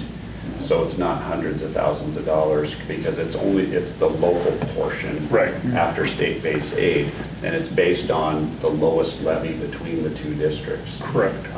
And we don't pay it until the following year. Okay. So we're going to be invoiced for that in fiscal year 26. Okay. And so we'll know what's coming and we can address it. Right, so the July, so that's when you see on your consent agenda, the kids attending other districts, Jefferson County, Helena, that's why, it's because we anticipate that next summer, before August 1st, when we set, or the August board meeting, when we set our tuition levy, we'll know from our surrounding school districts how many of our students went there and how much we owe them. And those spreadsheets and calculations have already been built mostly by MASBO and OPI. But that process, I thought we had to pay that next year, but it won't. A and B is in arrears, so it won't happen until the following year, and then that's when we'll pay it. And then we'll also be received. But the money we received won't go into tuition, it goes into the general fund. Right. Okay. Does that affect us? Because we're still getting A and B from the kids that are coming out of district to us. We are. It's just that the state is only paying the state portion of that A and B, and the sending district, whether it's Townsend or Helena or Jefferson County, is paying the local portion of that A and B. So does that affect our budget each year because it's not coming in until the following year?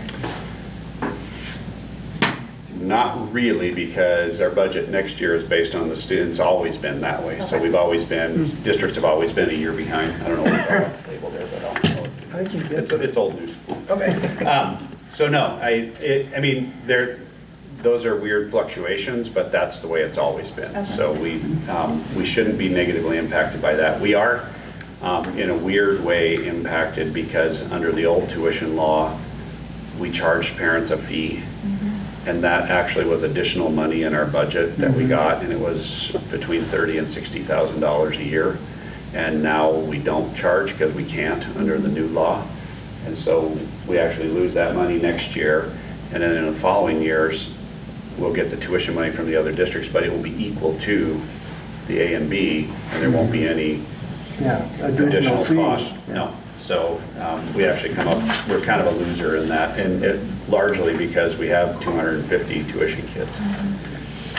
Okay, the next couple pages are just kind of for your information, that preliminary budget data sheet that starts on page 2. These are all publicly available on OPI's website. You can look at every school district in the state if you're interested. I like to share that with the board because it just gives you some perspective on how that budget amount is built. And when you hear about things like direct state aid, that's line 2 on there, the quality educator payment, that's line 3, the at-risk student payment. These, lines 2, 3, 4, 5, 6, and 7 for sure are all elements to the funding formula that have been added by the legislature probably over the last maybe decade to 15 years. And so I guess I want you to know that's what those dollar amounts amount to for our district. And when you hear either people in the media or politicians talking about different components of the funding formula, those are some of the key building blocks to coming up with our funding formula, our budget amount. On page 3 is the meat and potatoes, section 9, the fiscal year 25 budget limits. The line D, the maximum budget without a vote is $14,172,701. The maximum budget with a vote, so we could, if our taxpayers wanted to, could vote us to a budget of $16,519,000. So that's the max. When you hear people talking about the max, that's the max. We're at 14,172,000, and that's our over base mills that have been approved throughout history in East Helena. And that puts us at about 86, I think it's actually 86.7% of the max. So when other districts talk about, well, we're at 80%, or we're at 90%, or we're at 100%, East Helena is at 86%. So that just gives you some perspective. And there's a minimum that you have to be at. Right, and that is the base budget, line B. Like, Yeah, in other words, you're required to spend that. no, in terms of a percentage, isn't there a percentage? Well, 80%, and that should be that base So that budget. would go- Yeah, gotcha. Yep. 0.8. Let's see here. And then the page 4 of that, the very bottom line, section 13, that's that building reserve commissar levy that I was talking about earlier.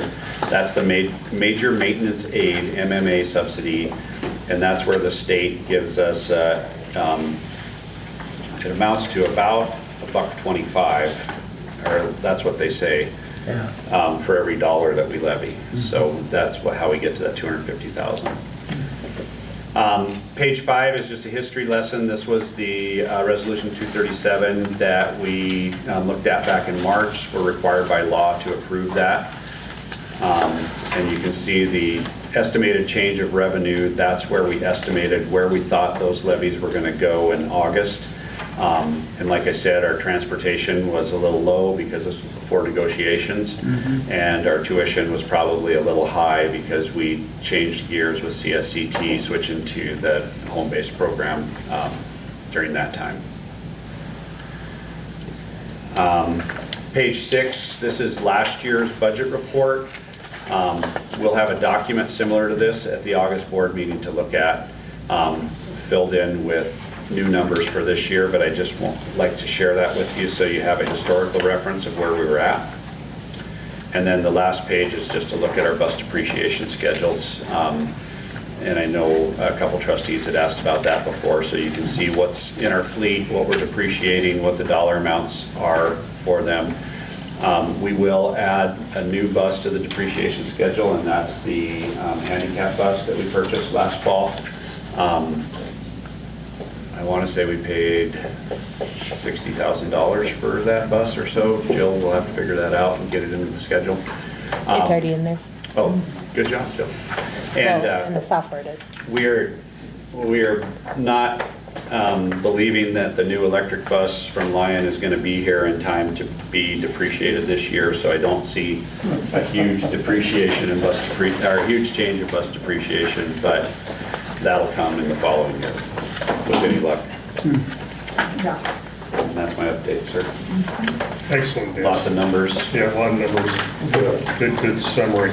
Any questions from the board on Dan's report? Keeping in mind that we'll have to approve the budget along with the tuition, or the permissive levy discussion at our next meeting. For knowledge, Yes. what's debt services? That's our bonds. So the high school bond and the quick repair bond. Good question. Any other questions from the board? Any questions from the public? Okay, thank you. And we'll revisit this in August. Okay, moving on, we'll go into a discussion on our summer maintenance and improvement projects. All sorts of extras. I know, killed the tree. So I'd just like to give the board an update on what the maintenance crews are working on this summer. You'll see it going on. Will you pass those back? We've got a, I don't think it's a bigger crew than usual, but we have more individuals working with us than we usually do. And some of our summer helpers have to be part-time because of other obligations they have in the summer. But we do have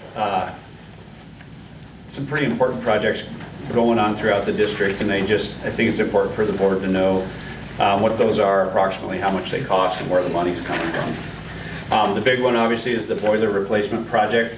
I put on there that the source is the interlocal agreement. That's the fund that we're using to pay that out of. Most of the money that we put into the interlocal agreement to fund the boiler project came from, in a roundabout sort of way, from our ESSER monies that we received from the federal government during COVID-19.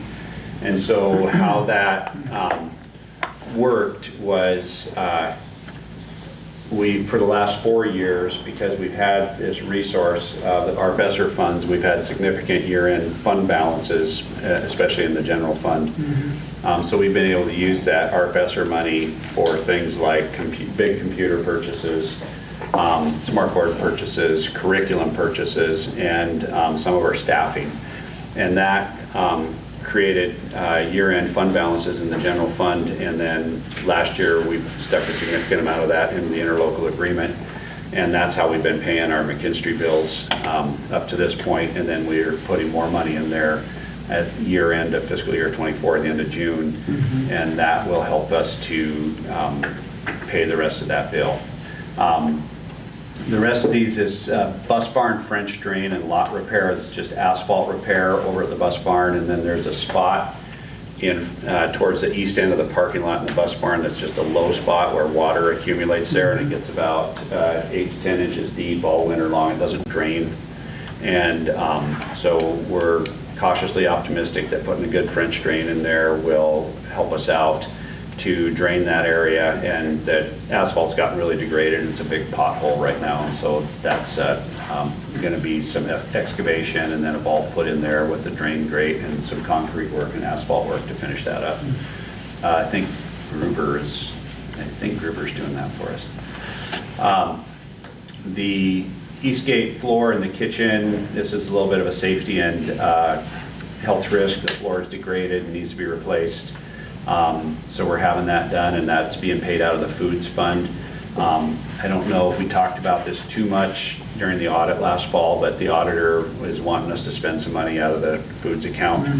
And these are a couple really good projects that came up that fit that bill. The EVMS cafeteria and kitchen floor, that's a much larger area, and we're getting that replaced as well. The gym hall bathrooms, those are the student bathrooms across from the gym at EVMS. And if you hadn't been in there in a while, the tile was kind of loose from the floor.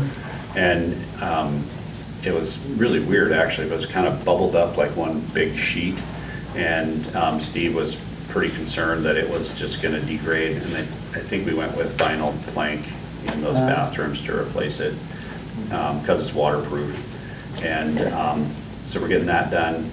We're doing some lighting upgrades at EVMS, including the gym and the art room and the shops, just getting those up to a little more modern LED lights. And then we had the opportunity this year to upgrade some of our classroom furniture at Radley, just student desks and chairs, and it's amazing how expensive that is. That's 4 classrooms for $23,000. It's costly, and you saw that when we built this school and Prickly Pear too. Just the furniture and equipment was a significant expense in both of those projects, especially here at the high school. The Radley band room carpet has not been replaced in over 20 years, and when you think about what kids are doing in there, it's probably time for that. So if you've ever played the trumpet, you know what I'm talking about, right? So we had an opportunity to get that done, and then there was also, I believe it was the downstairs hall that got recarpeted there too. So, and then we did a significant amount of technology upgrades. That's a pretty big number there, but almost half of it is a 5-year prepaid cost for our website hosting, so that's actually saving us money down the road rather than paying it annually. Brandon negotiated that deal with us and is working on the implementation now, and by fall we should have a more modern and more accessible website for the public to use to access information about the school district. And it's paid for the next 5 years, which is great. And we got some training out of that and some additional tools for the district to use as well.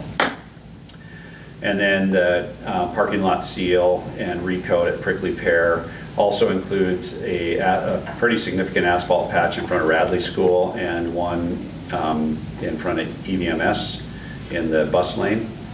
And we're also getting some additional parking along Academic Way on the north and south sides, kind of down by where the health clinic building is, where parents had kind of turned that area into a big mud bog.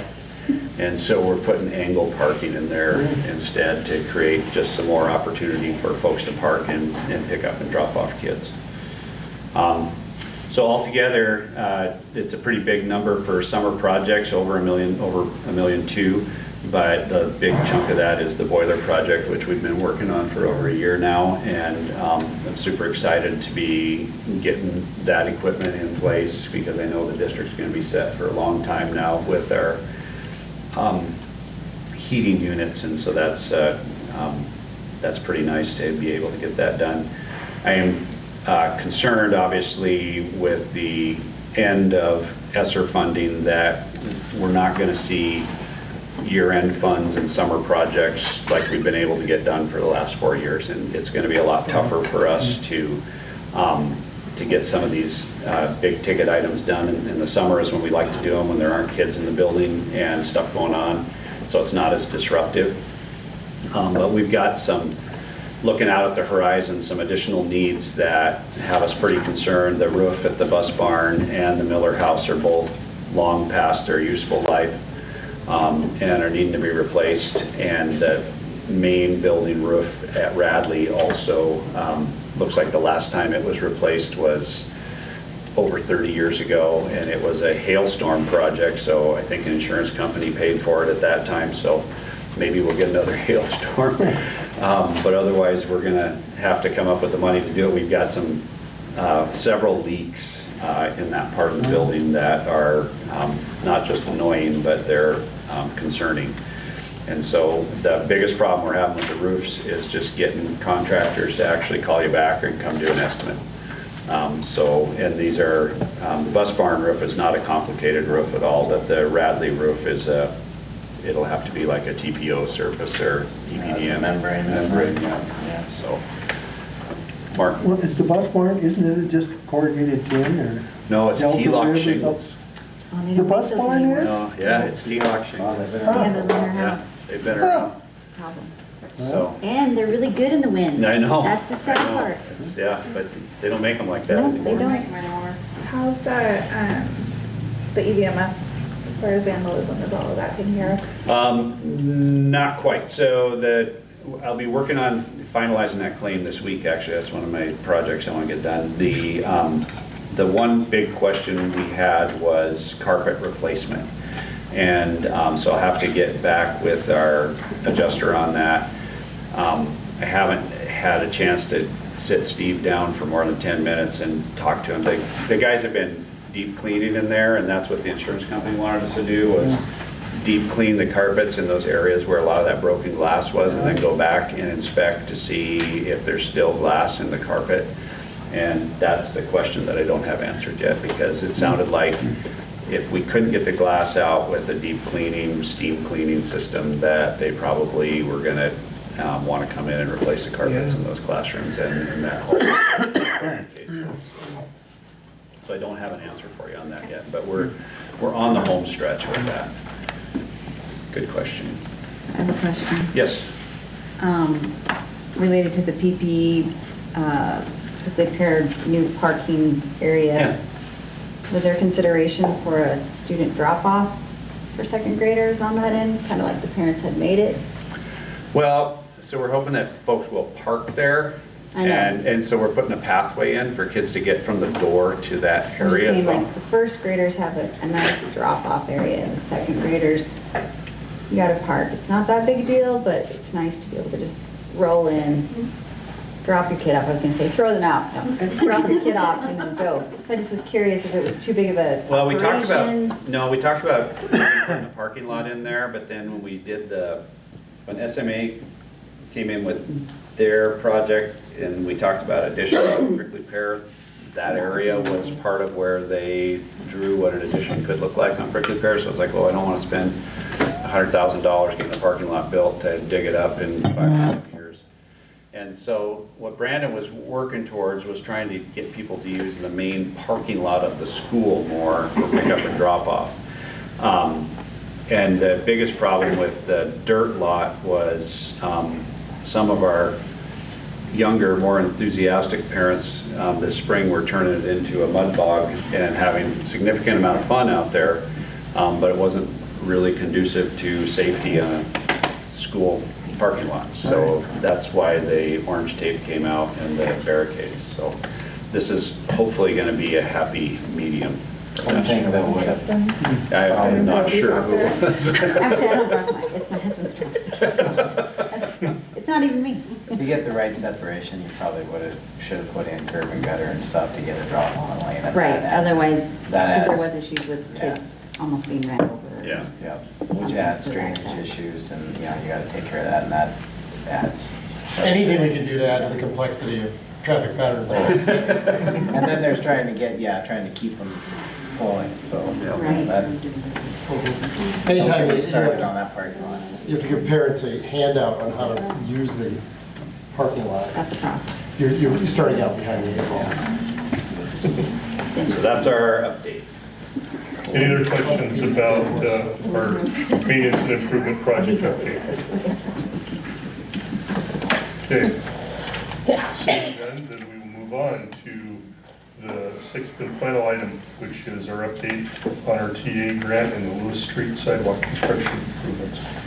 So there's a little drama with this, and this is, those of you who've been around for a while know this was Ron's baby. He had a goal of getting all our campuses connected through walkable paths throughout East Helena, and this Lewis Street piece is the last part of that. And so he submitted for a TA grant before he retired, and we are now in the final phase here. And at the last hurdle to get over, you'll see in the email that I included in your supporting documents from Dave Holeen up at DOT that the one bid that they got for the project from a contractor came in $90,000 over the engineer's estimate. So it became questionable whether or not the project was going to move forward at all. And after 5 years of, or 4 years at least, of jumping through these hoops and trying to get this done, that was pretty disheartening to everybody on the project. I was asked to appear in a hearing with the commission, the Statewide Transportation Commission, to speak on behalf of the district, which I did. There was one commissioner who voted against our project, but the rest of them were supportive of it, even though it was over budget, or over the estimate. The long and short of it is we do a cost share on a TA grant, so we have a percentage of skin in the game on this, and so that $90,000 overage is costing us $11,665 is what we're calculating that will cost, in addition to what we had already set aside for this project. So in the end, it did get final approval, and I anticipate dirt will be flying here any day on the sidewalk, and we will have an additional expense, and that money will come out of the interlocal agreement. We've got it sitting in there to pay it and get the project done. And I wasn't excited about that part of it, but I sure as heck, after all the engineering and work with homeowners, because every homeowner has to be met with and discussed how it's going to affect their property along Lewis Street. To walk away from it at this point would have been kind of heartbreaking, I guess. 12 grand Right, to get a nice out of sidewalk. our pocket Right. for the kids, so that they have an area to walk instead of in the street. Yeah, it's gonna be nice when it's done. Nice work. It's just on one side of the street, right? It's gonna be on the north side of the street. Oh. And that way, we think it will tie in with the future crosswalk that's gonna get built on Valley Drive when Valley Drive gets done. So we're building a crosswalk right now with that one that will have a rectangular rapid flashing beacon on it as well. So there will be enhanced pedestrian crossing. So you can hit the button, the lights will yellow flash. lights will flash. right now with just the intersection, that's gonna be an angled crossing. It's not ideal, but the way the streets align. So hopefully with the Valley Drive project, when they realign, it'll make it a perpendicular crossing much better. So they'll be able to reset that infrastructure, so it won't get wasted.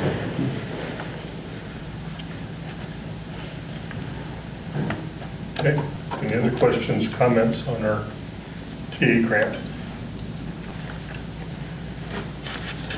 Okay, seeing none, then we'll move on to new business. And the first item under new business is board consideration of our Head Start program lease.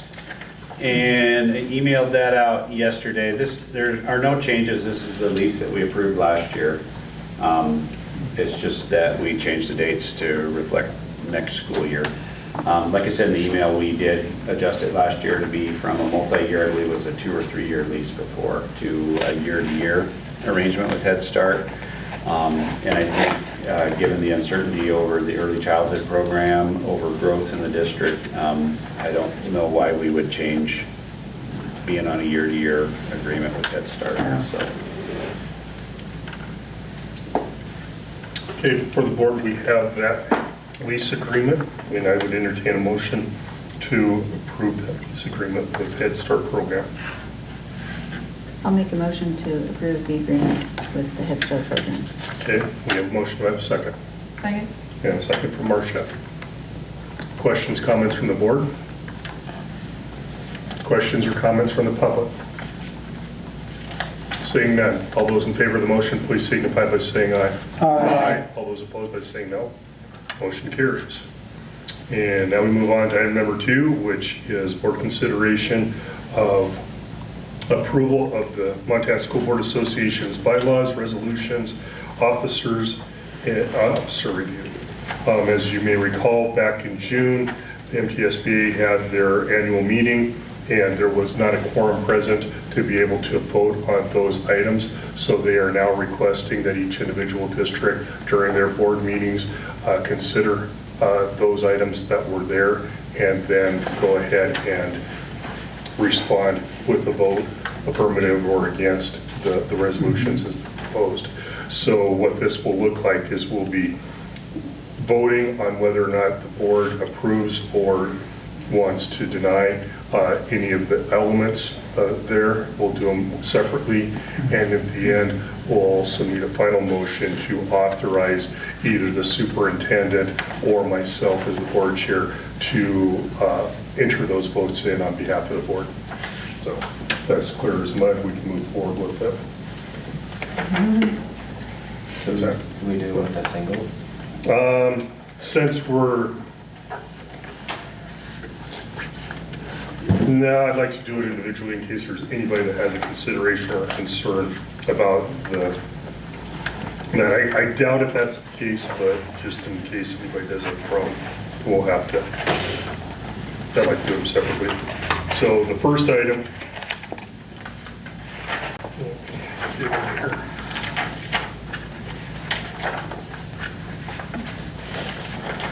the first item under consideration would be consideration of the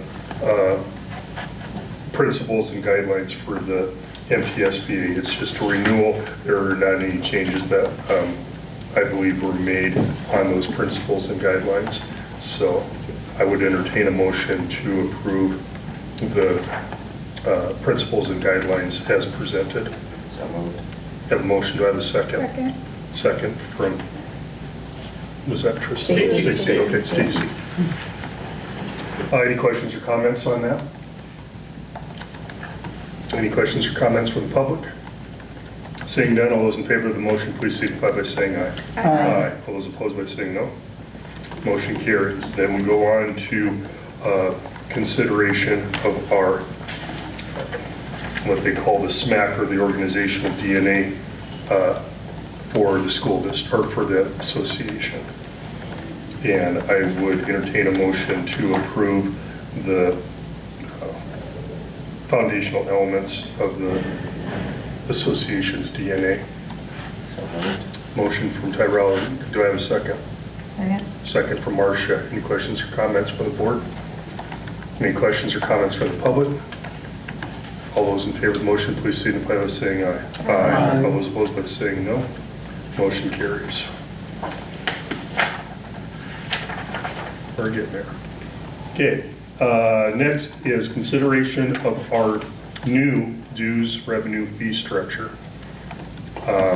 This particular one, just to give you an idea of what had occurred, is that due to the high level of failure rates that school districts across the state saw as far as their levies go, the association felt that it was wrong to increase like they've normally done based on school district's budget, as well as just trying to help the school districts save a few bucks in their funds. They didn't want to take advantage of an automatic increase. And so what they did was they actually adjusted some of the dues formula down a little bit in order to provide even a symbolic relief to the school district. So before you have that new fee schedule formula. I'm not sure how it impacts East Helena School District. I don't think it's going to amount to much, maybe a couple $100, but I would entertain a motion to approve the new MTSBA fee structure for dues. So moved. Motion by Tyrell. Do I have a second? Second. Second from Marcia. Any questions or comments from the board? Any questions or comments from the public? Seeing none, all those in favor of the motion, please signify by saying aye. Aye. All those opposed by saying no. Motion carries. Then we go on to the resolutions. And the two resolutions that we have are the vision-based strategic advocacy resolution, as well as our gap analysis resolution. Both are within your board packets. Really, just for background on it, the major challenges or major considerations associated with it were brought forward by Columbia Falls and Bozeman. They just wanted to enhance some of the things that we were pursuing at a statewide legislative level. Bozeman kind of got into the weeds and got into a lot of specifics. We tried to curtail that to make it a little bit more generic so that the association was not having to approve or advocate for something specific at the expense of something that was good. And that sometimes has happened, is that you overlook some of the treasures that you might come out of it in the legislative session, but you can't advocate for them because it wasn't specifically listed in there. So they're looking for more generic language, and that's what we kind of did, even though you look at it, it looks like it's still pretty specific. It was attempted at a compromise on it. So I would entertain a motion to approve the revisions of the two resolutions. So moved. Motion from Tyrell. Do I have a second? Second. Second from Marcia. Questions or comments from the board? Questions or comments from the public? Seeing none, all those in favor of the motion, please signify by saying aye. Aye. All those opposed by saying no. Motion carries. And the final element of consideration then is our approval of the officers for the association. We have Crystal Zentner out of Bridger, and she is going to be, or she's being approached as a unanimously nominated individual for president-elect. And then we have Rick Cummings out of Cascade, and he comes as a unanimously nominated individual as vice president. Sue Corrigan out of Kalispell advances from president-elect to president just by virtue of that position and structure. And then Tom Bilting, who was our president, is now the immediate past president. I have walked off, or I am off now, as far as the officer side is going to go, and being replaced by Tom. So at this point in time, I would entertain a motion to approve the nominations of Crystal Zentner as president-elect and Rick Cummings as vice president. So moved. Motion from Marcia. Do I have a second? Second. Second from Mark. Any questions or comments from the board? Questions or comments from the public? Seeing none, all those in favor of the motion, please signify by saying aye. Aye. All those opposed by saying no. Motion carries. And Jill, I apologize. Yeah. I never even thought about giving you a break on this. Yeah. We can catch up later Okay. on after the meeting. I can help, work through Okay. the actual wording on it. Okay. The final consideration then would be providing either Superintendent Rispens or myself the authority to enter in the vote. I make a motion to nominate Scott. You should specify. I have to specify? That'd be nice. Which one are you doing? Andrew. Scott.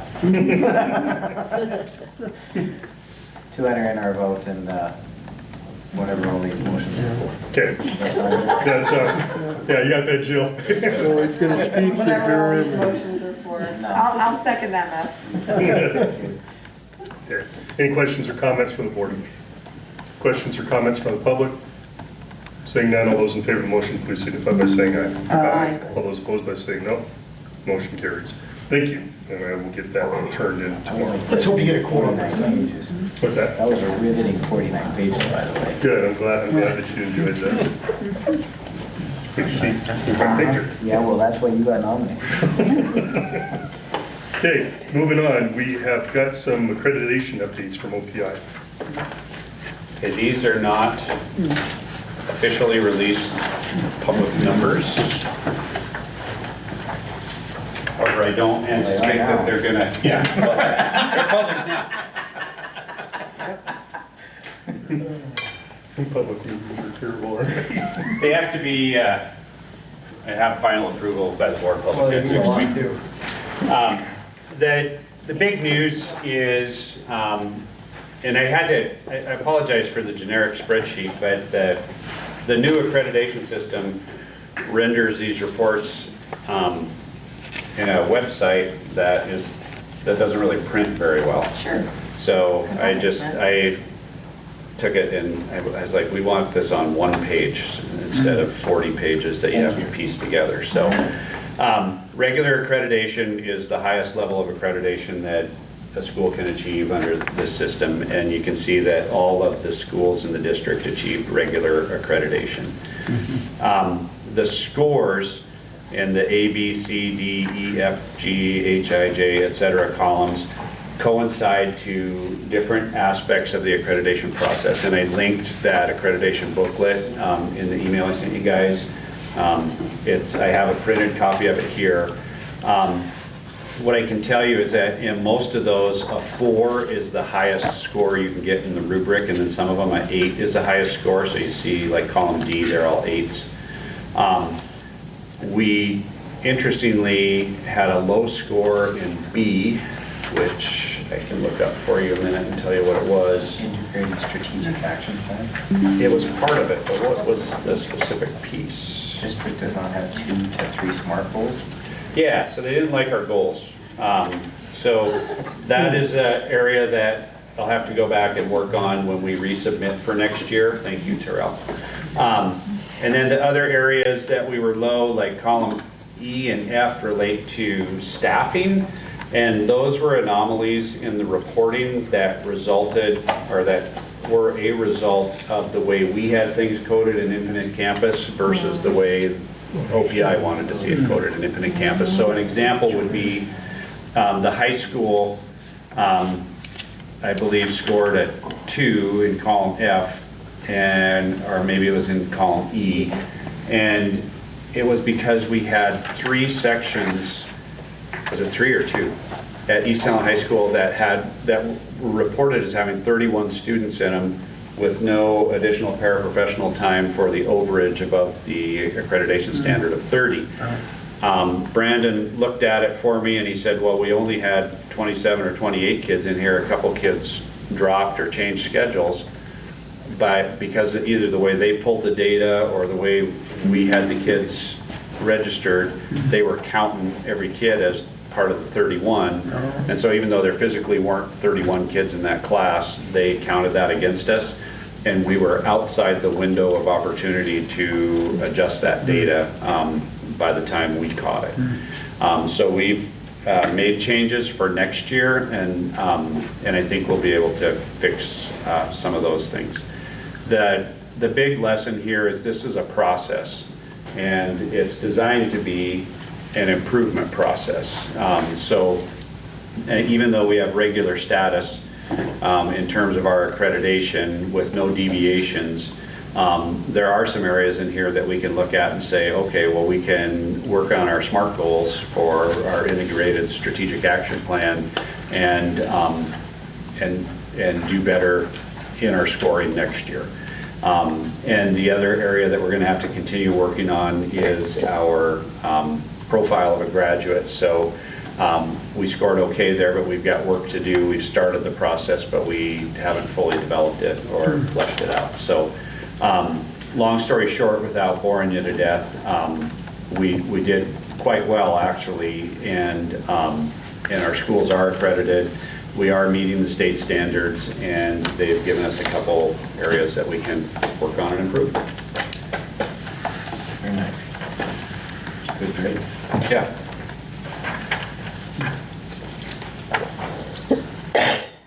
Questions about that's just information I do.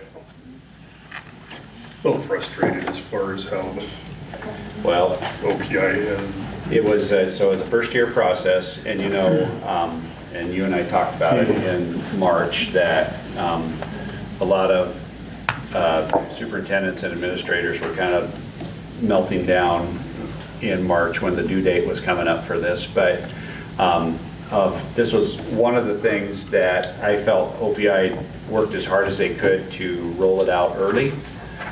They were at MCL teaching sectionals about the process and trying to help people be in compliance. And then when the due date finally came around and some folks hadn't started at all, there was a lot of panic across the state in terms of that. I would say that I was a little bit in that camp. We had done a lot of preliminary work last fall to be prepared. I think the big confusion that I had was we have a strategic plan, so when they kept talking about the strategic plan, I wasn't worried about that. I was like, well, we've always had a strategic plan. We just updated our strategic plan. So I thought that what we were going to do was just upload our strategic plan, and they'd be like, oh, good, you have a strategic plan. But the integrated strategic action plan is a specific format that they want submitted. And that was a little bit of a moment for me when I realized that I had to go back and do a lot of revision work on that. So we can continue to improve on that and look at some of those building blocks. There are good components to this process. I would say the other frustrating part to me, and I'm going to be on a panel at the Board of Public Ed meeting next week to speak about this, is that you go through this whole process and we get our accreditation in July for last year. Yeah. So we can't really fix last year at this point, right? In the old system, which had its faults, you filed your fall report in, well, it was due by November 1st. And there was time as you filed that report, if you found issues like 31 students in a classroom, that you could fix it at that point in time. Well, in July, I can't fix what happened last November. There's no students in the classroom. Right. So, I mean, I think there's some room to improve, but overall, I don't think it's a bad process. It's definitely worth it. All right. Okay, any other questions, comments for Dan on our accreditation update? It's not like college where you can just change and opt to take it pass fail. No. Halfway through when it's too hard. Yeah. It's like, forget it. It's pass fail this one. Yeah. Okay, we'll move on then to item number 4, which is our policy review under first reading for policy 2309, 2311, 2314. Okay, Dan, why don't you take that on? So traditionally, July is kind of policy season, and what we wanted to look at with you tonight was, and Stacy asked for printouts of these, so I brought them for all the board members. This first stack is our current version of these policies that we're talking about tonight. And they're related to library media materials and challenges of those materials. And I didn't bring a ton of extra copies.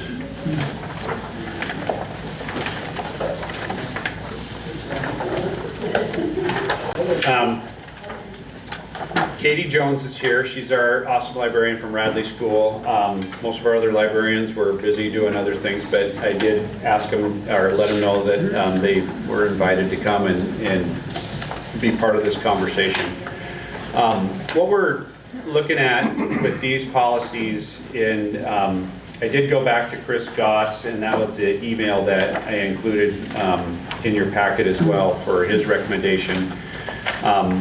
In regards to library materials, classroom materials, and specifically challenges to those materials if they come up. And when we had last reviewed these policies, which I believe was last spring, not that long ago, or late winter, we reviewed them on first and second reading and adopted, there are two alternatives in each of these policies from the School Boards Association model. And we adopted the first alternative for each of these. And what I'm coming at you now with is that I think we need to shift gears and switch to alternative 2 for each of these policies. It's more in depth and more involved, but that's kind of what we're looking for, is a specific process for the board to follow, or for the administration and the librarians and instructional leaders to follow in the event that we have to work through this process with somebody in the community. And I don't know if we want to, I think we have a couple different options. I put this in here as an action item to approve alternative 2 of these policies on first reading. Another option that we have would be, and I didn't get a chance to talk about this earlier, would be to kick this to the policy committee to meet with library staff maybe in August to discuss these alternatives. And before we go that far, I guess I'm interested to hear what board member trustees feel about this proposed change. I don't like some of the wording of the alternative 2. Okay. I think it's a little, I think it's going to take us places we don't want to go. I don't like some of the wording.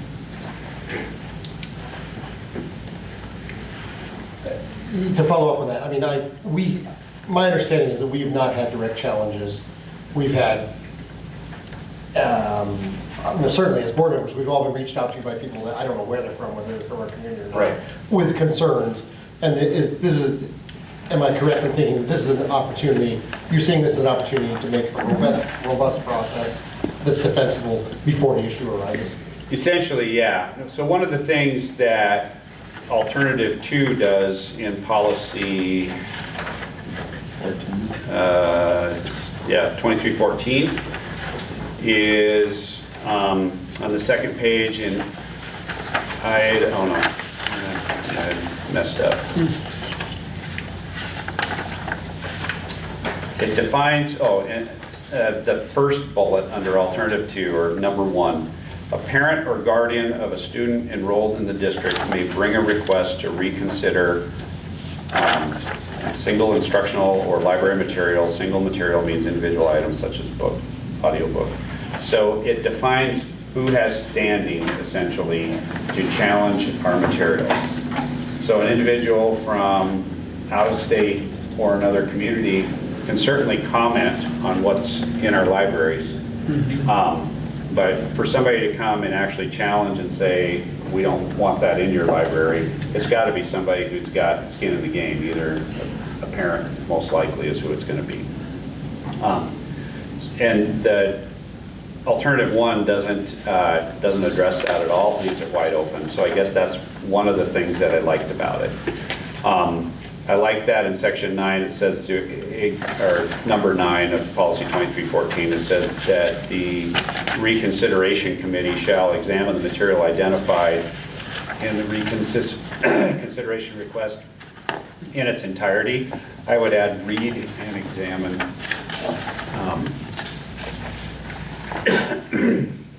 Excuse me, essentially stating that you can't just read a book review and say, oh, we got to get that out of our library. You've got to actually commit to immersing yourself in the material and being exposed to it, yeah.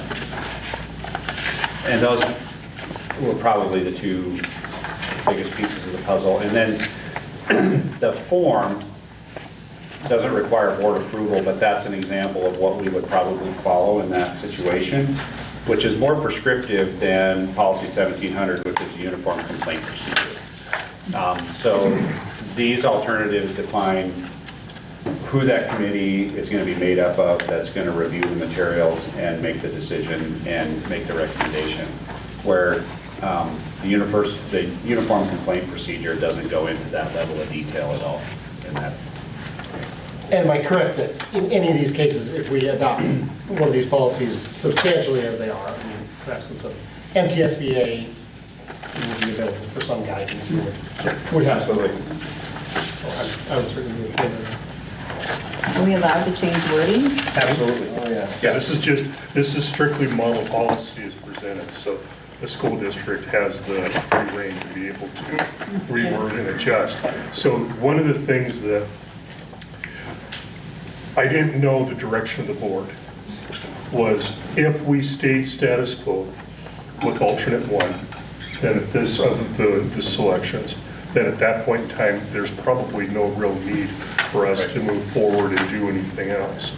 However, if we decide that we're going to consider the higher level of governance associated with alternate 2, then I thought that at that point in time, I think it'd be in the best interest for the policy committee to go ahead, hash through some of these details, adjust the wording like we were talking about, to maybe get some guidance from the School Boards Association's attorneys, making sure that there's not any unintended consequences, and then be able to present something under first reading to the board at, say, the August or September meeting.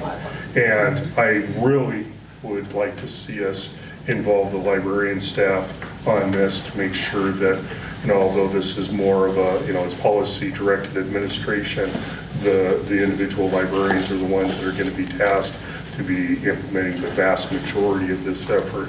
As much as Dan would like to take credit for it, it's not going to happen that way. So That's even stated in these policies. do you need a yeah. And so to get their input on it, I think would be vital for that part of that discussion. So I guess I'm looking for, is it the board's intention then to consider alternative 2s? Sure. Yes. Okay. Seeing that, then I would suggest that we get the policy committee brought together along with members of the library staff to be able to have that discussion. How does that sound? That sounds good. Okay. Any thoughts on that at all, or concerns? Nope. I have one question, if I may. Can I offer to Katie to just kind of give your first gut call on these alternatives? Without putting you on the spot, if you don't feel comfortable. Yeah, if you don't, that's fine. The librarian staff met with Dan before the school year ended to kind of look at things too and talk about a few concerns that have come up from people outside of the district. So that came as a comfort to all of us to have that verbiage in there, that it would be our own people that we would be addressing their concerns versus folks from outside of the community. We thought that that would be best use of our time if we are going to look at something more closely, that it be someone that has vested interest here in our school. So that made a lot of sense to us to see that part of the verbiage added in there. We also agreed that having a procedure in place that all of us could follow in all the buildings would help to keep things clear, right, as far as what exactly, how we would proceed should someone challenge materials within our library. We also talked about the difference between public library materials versus school library, and the things that we provide support the curriculum. They are based off of student recommendations and teacher recommendations too, but we really are there to support the curriculum and building a love of reading in our students. So our purpose for providing literature looks a little different than a public library, so we might not have as many offerings anyways, so hopefully the frequency of challenges won't be frequent, but knowing what to do should they come about would be important. Yeah. Okay. With that, I think the policy committee is probably the best. Let us really dig into it, because if we come up with a new procedure, we should really vet that to make sure that we're not, like you said, unintended consequences, or we don't want to add stuff to our list any more than is necessary. So. Right. And part of it too, and I'll speak for Chris, because I've asked him, I asked him a bunch of questions about how the policies were developed, and what the attempt was to try to address the items that were made in the last legislative session, but also incorporate some of the concerns that came out of the testimony during that, be a little bit more proactive. So to Tristan's point, where there were some things in there that she said might cause us some issues, yeah, that could very well be true, just because of some of the testimony that occurred during the legislative session, or comments made by individual legislators. So I've got Stacy, Martin, and Tyrell as board members of that committee, and I will ask Dan to organize that effort and get back to us. Yep. It may be August, you guys. Librarians are, at least one's out of state right now, so. But one had nothing to do with what Dan said. He wasn't doing anything. Yeah, Katie's just they vacation all the time, the librarians. I know, right? Yeah. All the time. And they're so loud. So, question on, maybe a point of order for the committee's consideration. I mean, I'm sure we all have thoughts on how to, or what is not. I mean, Tristan, you brought up something, you didn't like some of the wording. Is there a way that we can get that information to Dan so that the policy committee can take that into consideration? Like, could other board trustees email Dan their concerns? Yeah, I think so. I just asked Tristan. I have yes. not. So that I could bring things. That works too. Yeah. Well, I'll be I'm taking just making motion. sure that way we get, others, so that way we don't end up in, Right, well, streamline the process.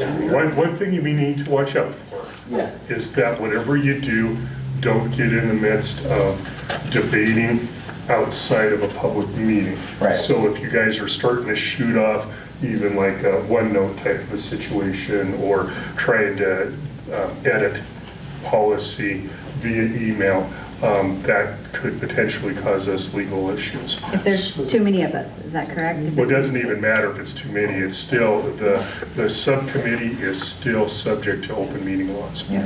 And so any consideration that that subcommittee is making will need to be, at least have the public be available, or have the ability. Would it just be simpler to send everything to Dan? Yeah. Without copying it to the trustees? And that's great, you guys, if you want to do it that way. Mhm. I'll remind you in about a week if you have a comment to send them. And, this might take a few iterations, Yeah, but we want to get it, and we want to get it right. Yep. So it's not something that'll necessarily be going away. This will continue. We've not had any objections that I can recall. But if it does come up, then at least that way we've got something to stand on. Okay, Thank you. Good, thank you. Any questions or comments on this? Seeing none, we'll move on to item number 5. I call this the Jill Bill. The Jill Bill. I was hoping that they were gonna destroy my permanent record. No, as a matter of fact, they won't. We can't. But I'm surprised, Mark, that you didn't bring this up, being the longest standing member of the school board. I'm surprised that you didn't question this before. It is a requirement, it was brought to my attention by Jill, that and I had to look it up, but under Montana Code 20-1-212, it is a requirement that the Board of Trustees have to approve the destruction of any school district records, even though it's outside of the schedule of records retention. So that was news to me as well. Yeah, so we've not approved that. I don't recall ever doing that. And so, No, but I never was involved in it. So based on the number of old records that we've got laying around, Well, and I'm It's been a guessing, while. It's gonna be a big bonfire. You would be shocked. Yeah. So yeah, Denise combed through boxes and boxes in our storage rooms and compiled this exhaustive list with you of records that we would like approval to, and we'll probably bring a shredding company in to do this. We're just out of storage space, and if you're curious about how complex this job is, I mean, this is the book to know and read and understand just about school documents and document retention. Can you delegate that to somebody? Yeah, so thank God for Jill. No, and we've looked at this before, but the board approval piece, like Scott said, was, I just thought, well, once it's outside the 5 years, 7 years, whatever the requirement is, we can go ahead and stick it in the shredder, but actually the board is supposed to approve that. So we're asking for your approval tonight to start working on that project. So I would recommend approving the request for disposing and shredding the documents that are outside the statutory requirements of retention. So I would, are you entertaining a motion? Yes, I am. Oh, I would make a motion that we authorize the shredding of documents that are outside the statutory requirement of retention. I have a motion, do I have a second? Second. Second from Trista. Questions or comments from the board? Questions or comments from the public? Seeing none, all those in favor of the motion, please signify by saying aye. Aye. All those opposed by saying no. Motion carries, and Jill, shred away. Good luck, brave warrior. Okay, next item on our agenda is contract consideration for athletic training services. Yeah, so we have a unique arrangement with Helena Orthopedic Clinic for athletic training services in the high school. And the contract that was included in your supporting docs is just the request for renewal of that. I believe it's for 3 years through 27. In terms of the FTEs, if you're looking under item 3 and you want to know what our annual cost is, we utilize one FTE athletic training service, and we're at the $77,268. Believe it or not, that I believe is still a cost savings for us. We don't have employment costs, retirement, health insurance, or any other employee costs for that. Helena Orthopedic Clinic is the employer of this individual, but they are ours full-time, and they do attend all of our events and are on site for our practices and all that kind of thing to take care of the kids. And it works out well for them because then they can utilize this individual during times when they're not working for us, which is not very often anymore at this point. If we were to expand our programs and require additional service, that you can see what it would cost if we added additional FTE, but I don't see that happening at this time. Okay, so at this time, I would entertain a motion to approve the contract with Helena Orthopedic Clinic for the athletic training services. So moved. Second. A motion from Marcia's, second from Tyrell. Questions or comments from the board? And just clarification that this is a 3-year contract, right? Yep. Okay. Any questions or comments from the public? Seeing none, all those in favor of the motion, please signify by saying aye. Aye. All those opposed, by saying no. Motion carries. Okay, and our 7th and final item on our agenda is MSL planning for October at Hilton Garden Inn in Missoula. Yeah, just asking trustees, the district invites the entire board every year to participate in the Montana Conference for Educational Leadership. The dates are October 16 through 18. Those are in the commentary in your board packet. The district will pick up the tab for your travel and your room, and we just are asking that you check your schedule and see if you'll be able to attend all or part of the conference, and let Jen Cordell know, as she will be helping to get those travel arrangements together. I don't even know if registration is open yet. Okay, but we definitely probably want to get some rooms set aside so that we're prepared for that. So if you would just check and let Jen know, then we'll work on getting our act together. Youth on. Youth hunt. I wouldn't have it any other way. My 10-year-old to be assistant. I was gonna say, the kids aren't in school because the teachers are all gone. Right, So- right. And it's youth hunt, it's And the, it's youth hunt, Yeah. that's right. so that's a big deal too. It's a big deal. If there's no other questions or comments on that, just like Dan said, let Jen know. And that is the end of that deal. And that concludes our meeting of the East Helena Public School Board of Trustees. Our next regularly scheduled meeting is scheduled for August 12th, 2024 at East Valley Middle School, pending temperature and Air conditioning status. should be good to go by then. Okay. What was that date? August 12th. August 12th. 12th? Yeah. Thanks. Yeah. You folks have a nice evening. Thank you. Thank you. And that will conclude our meeting. Right?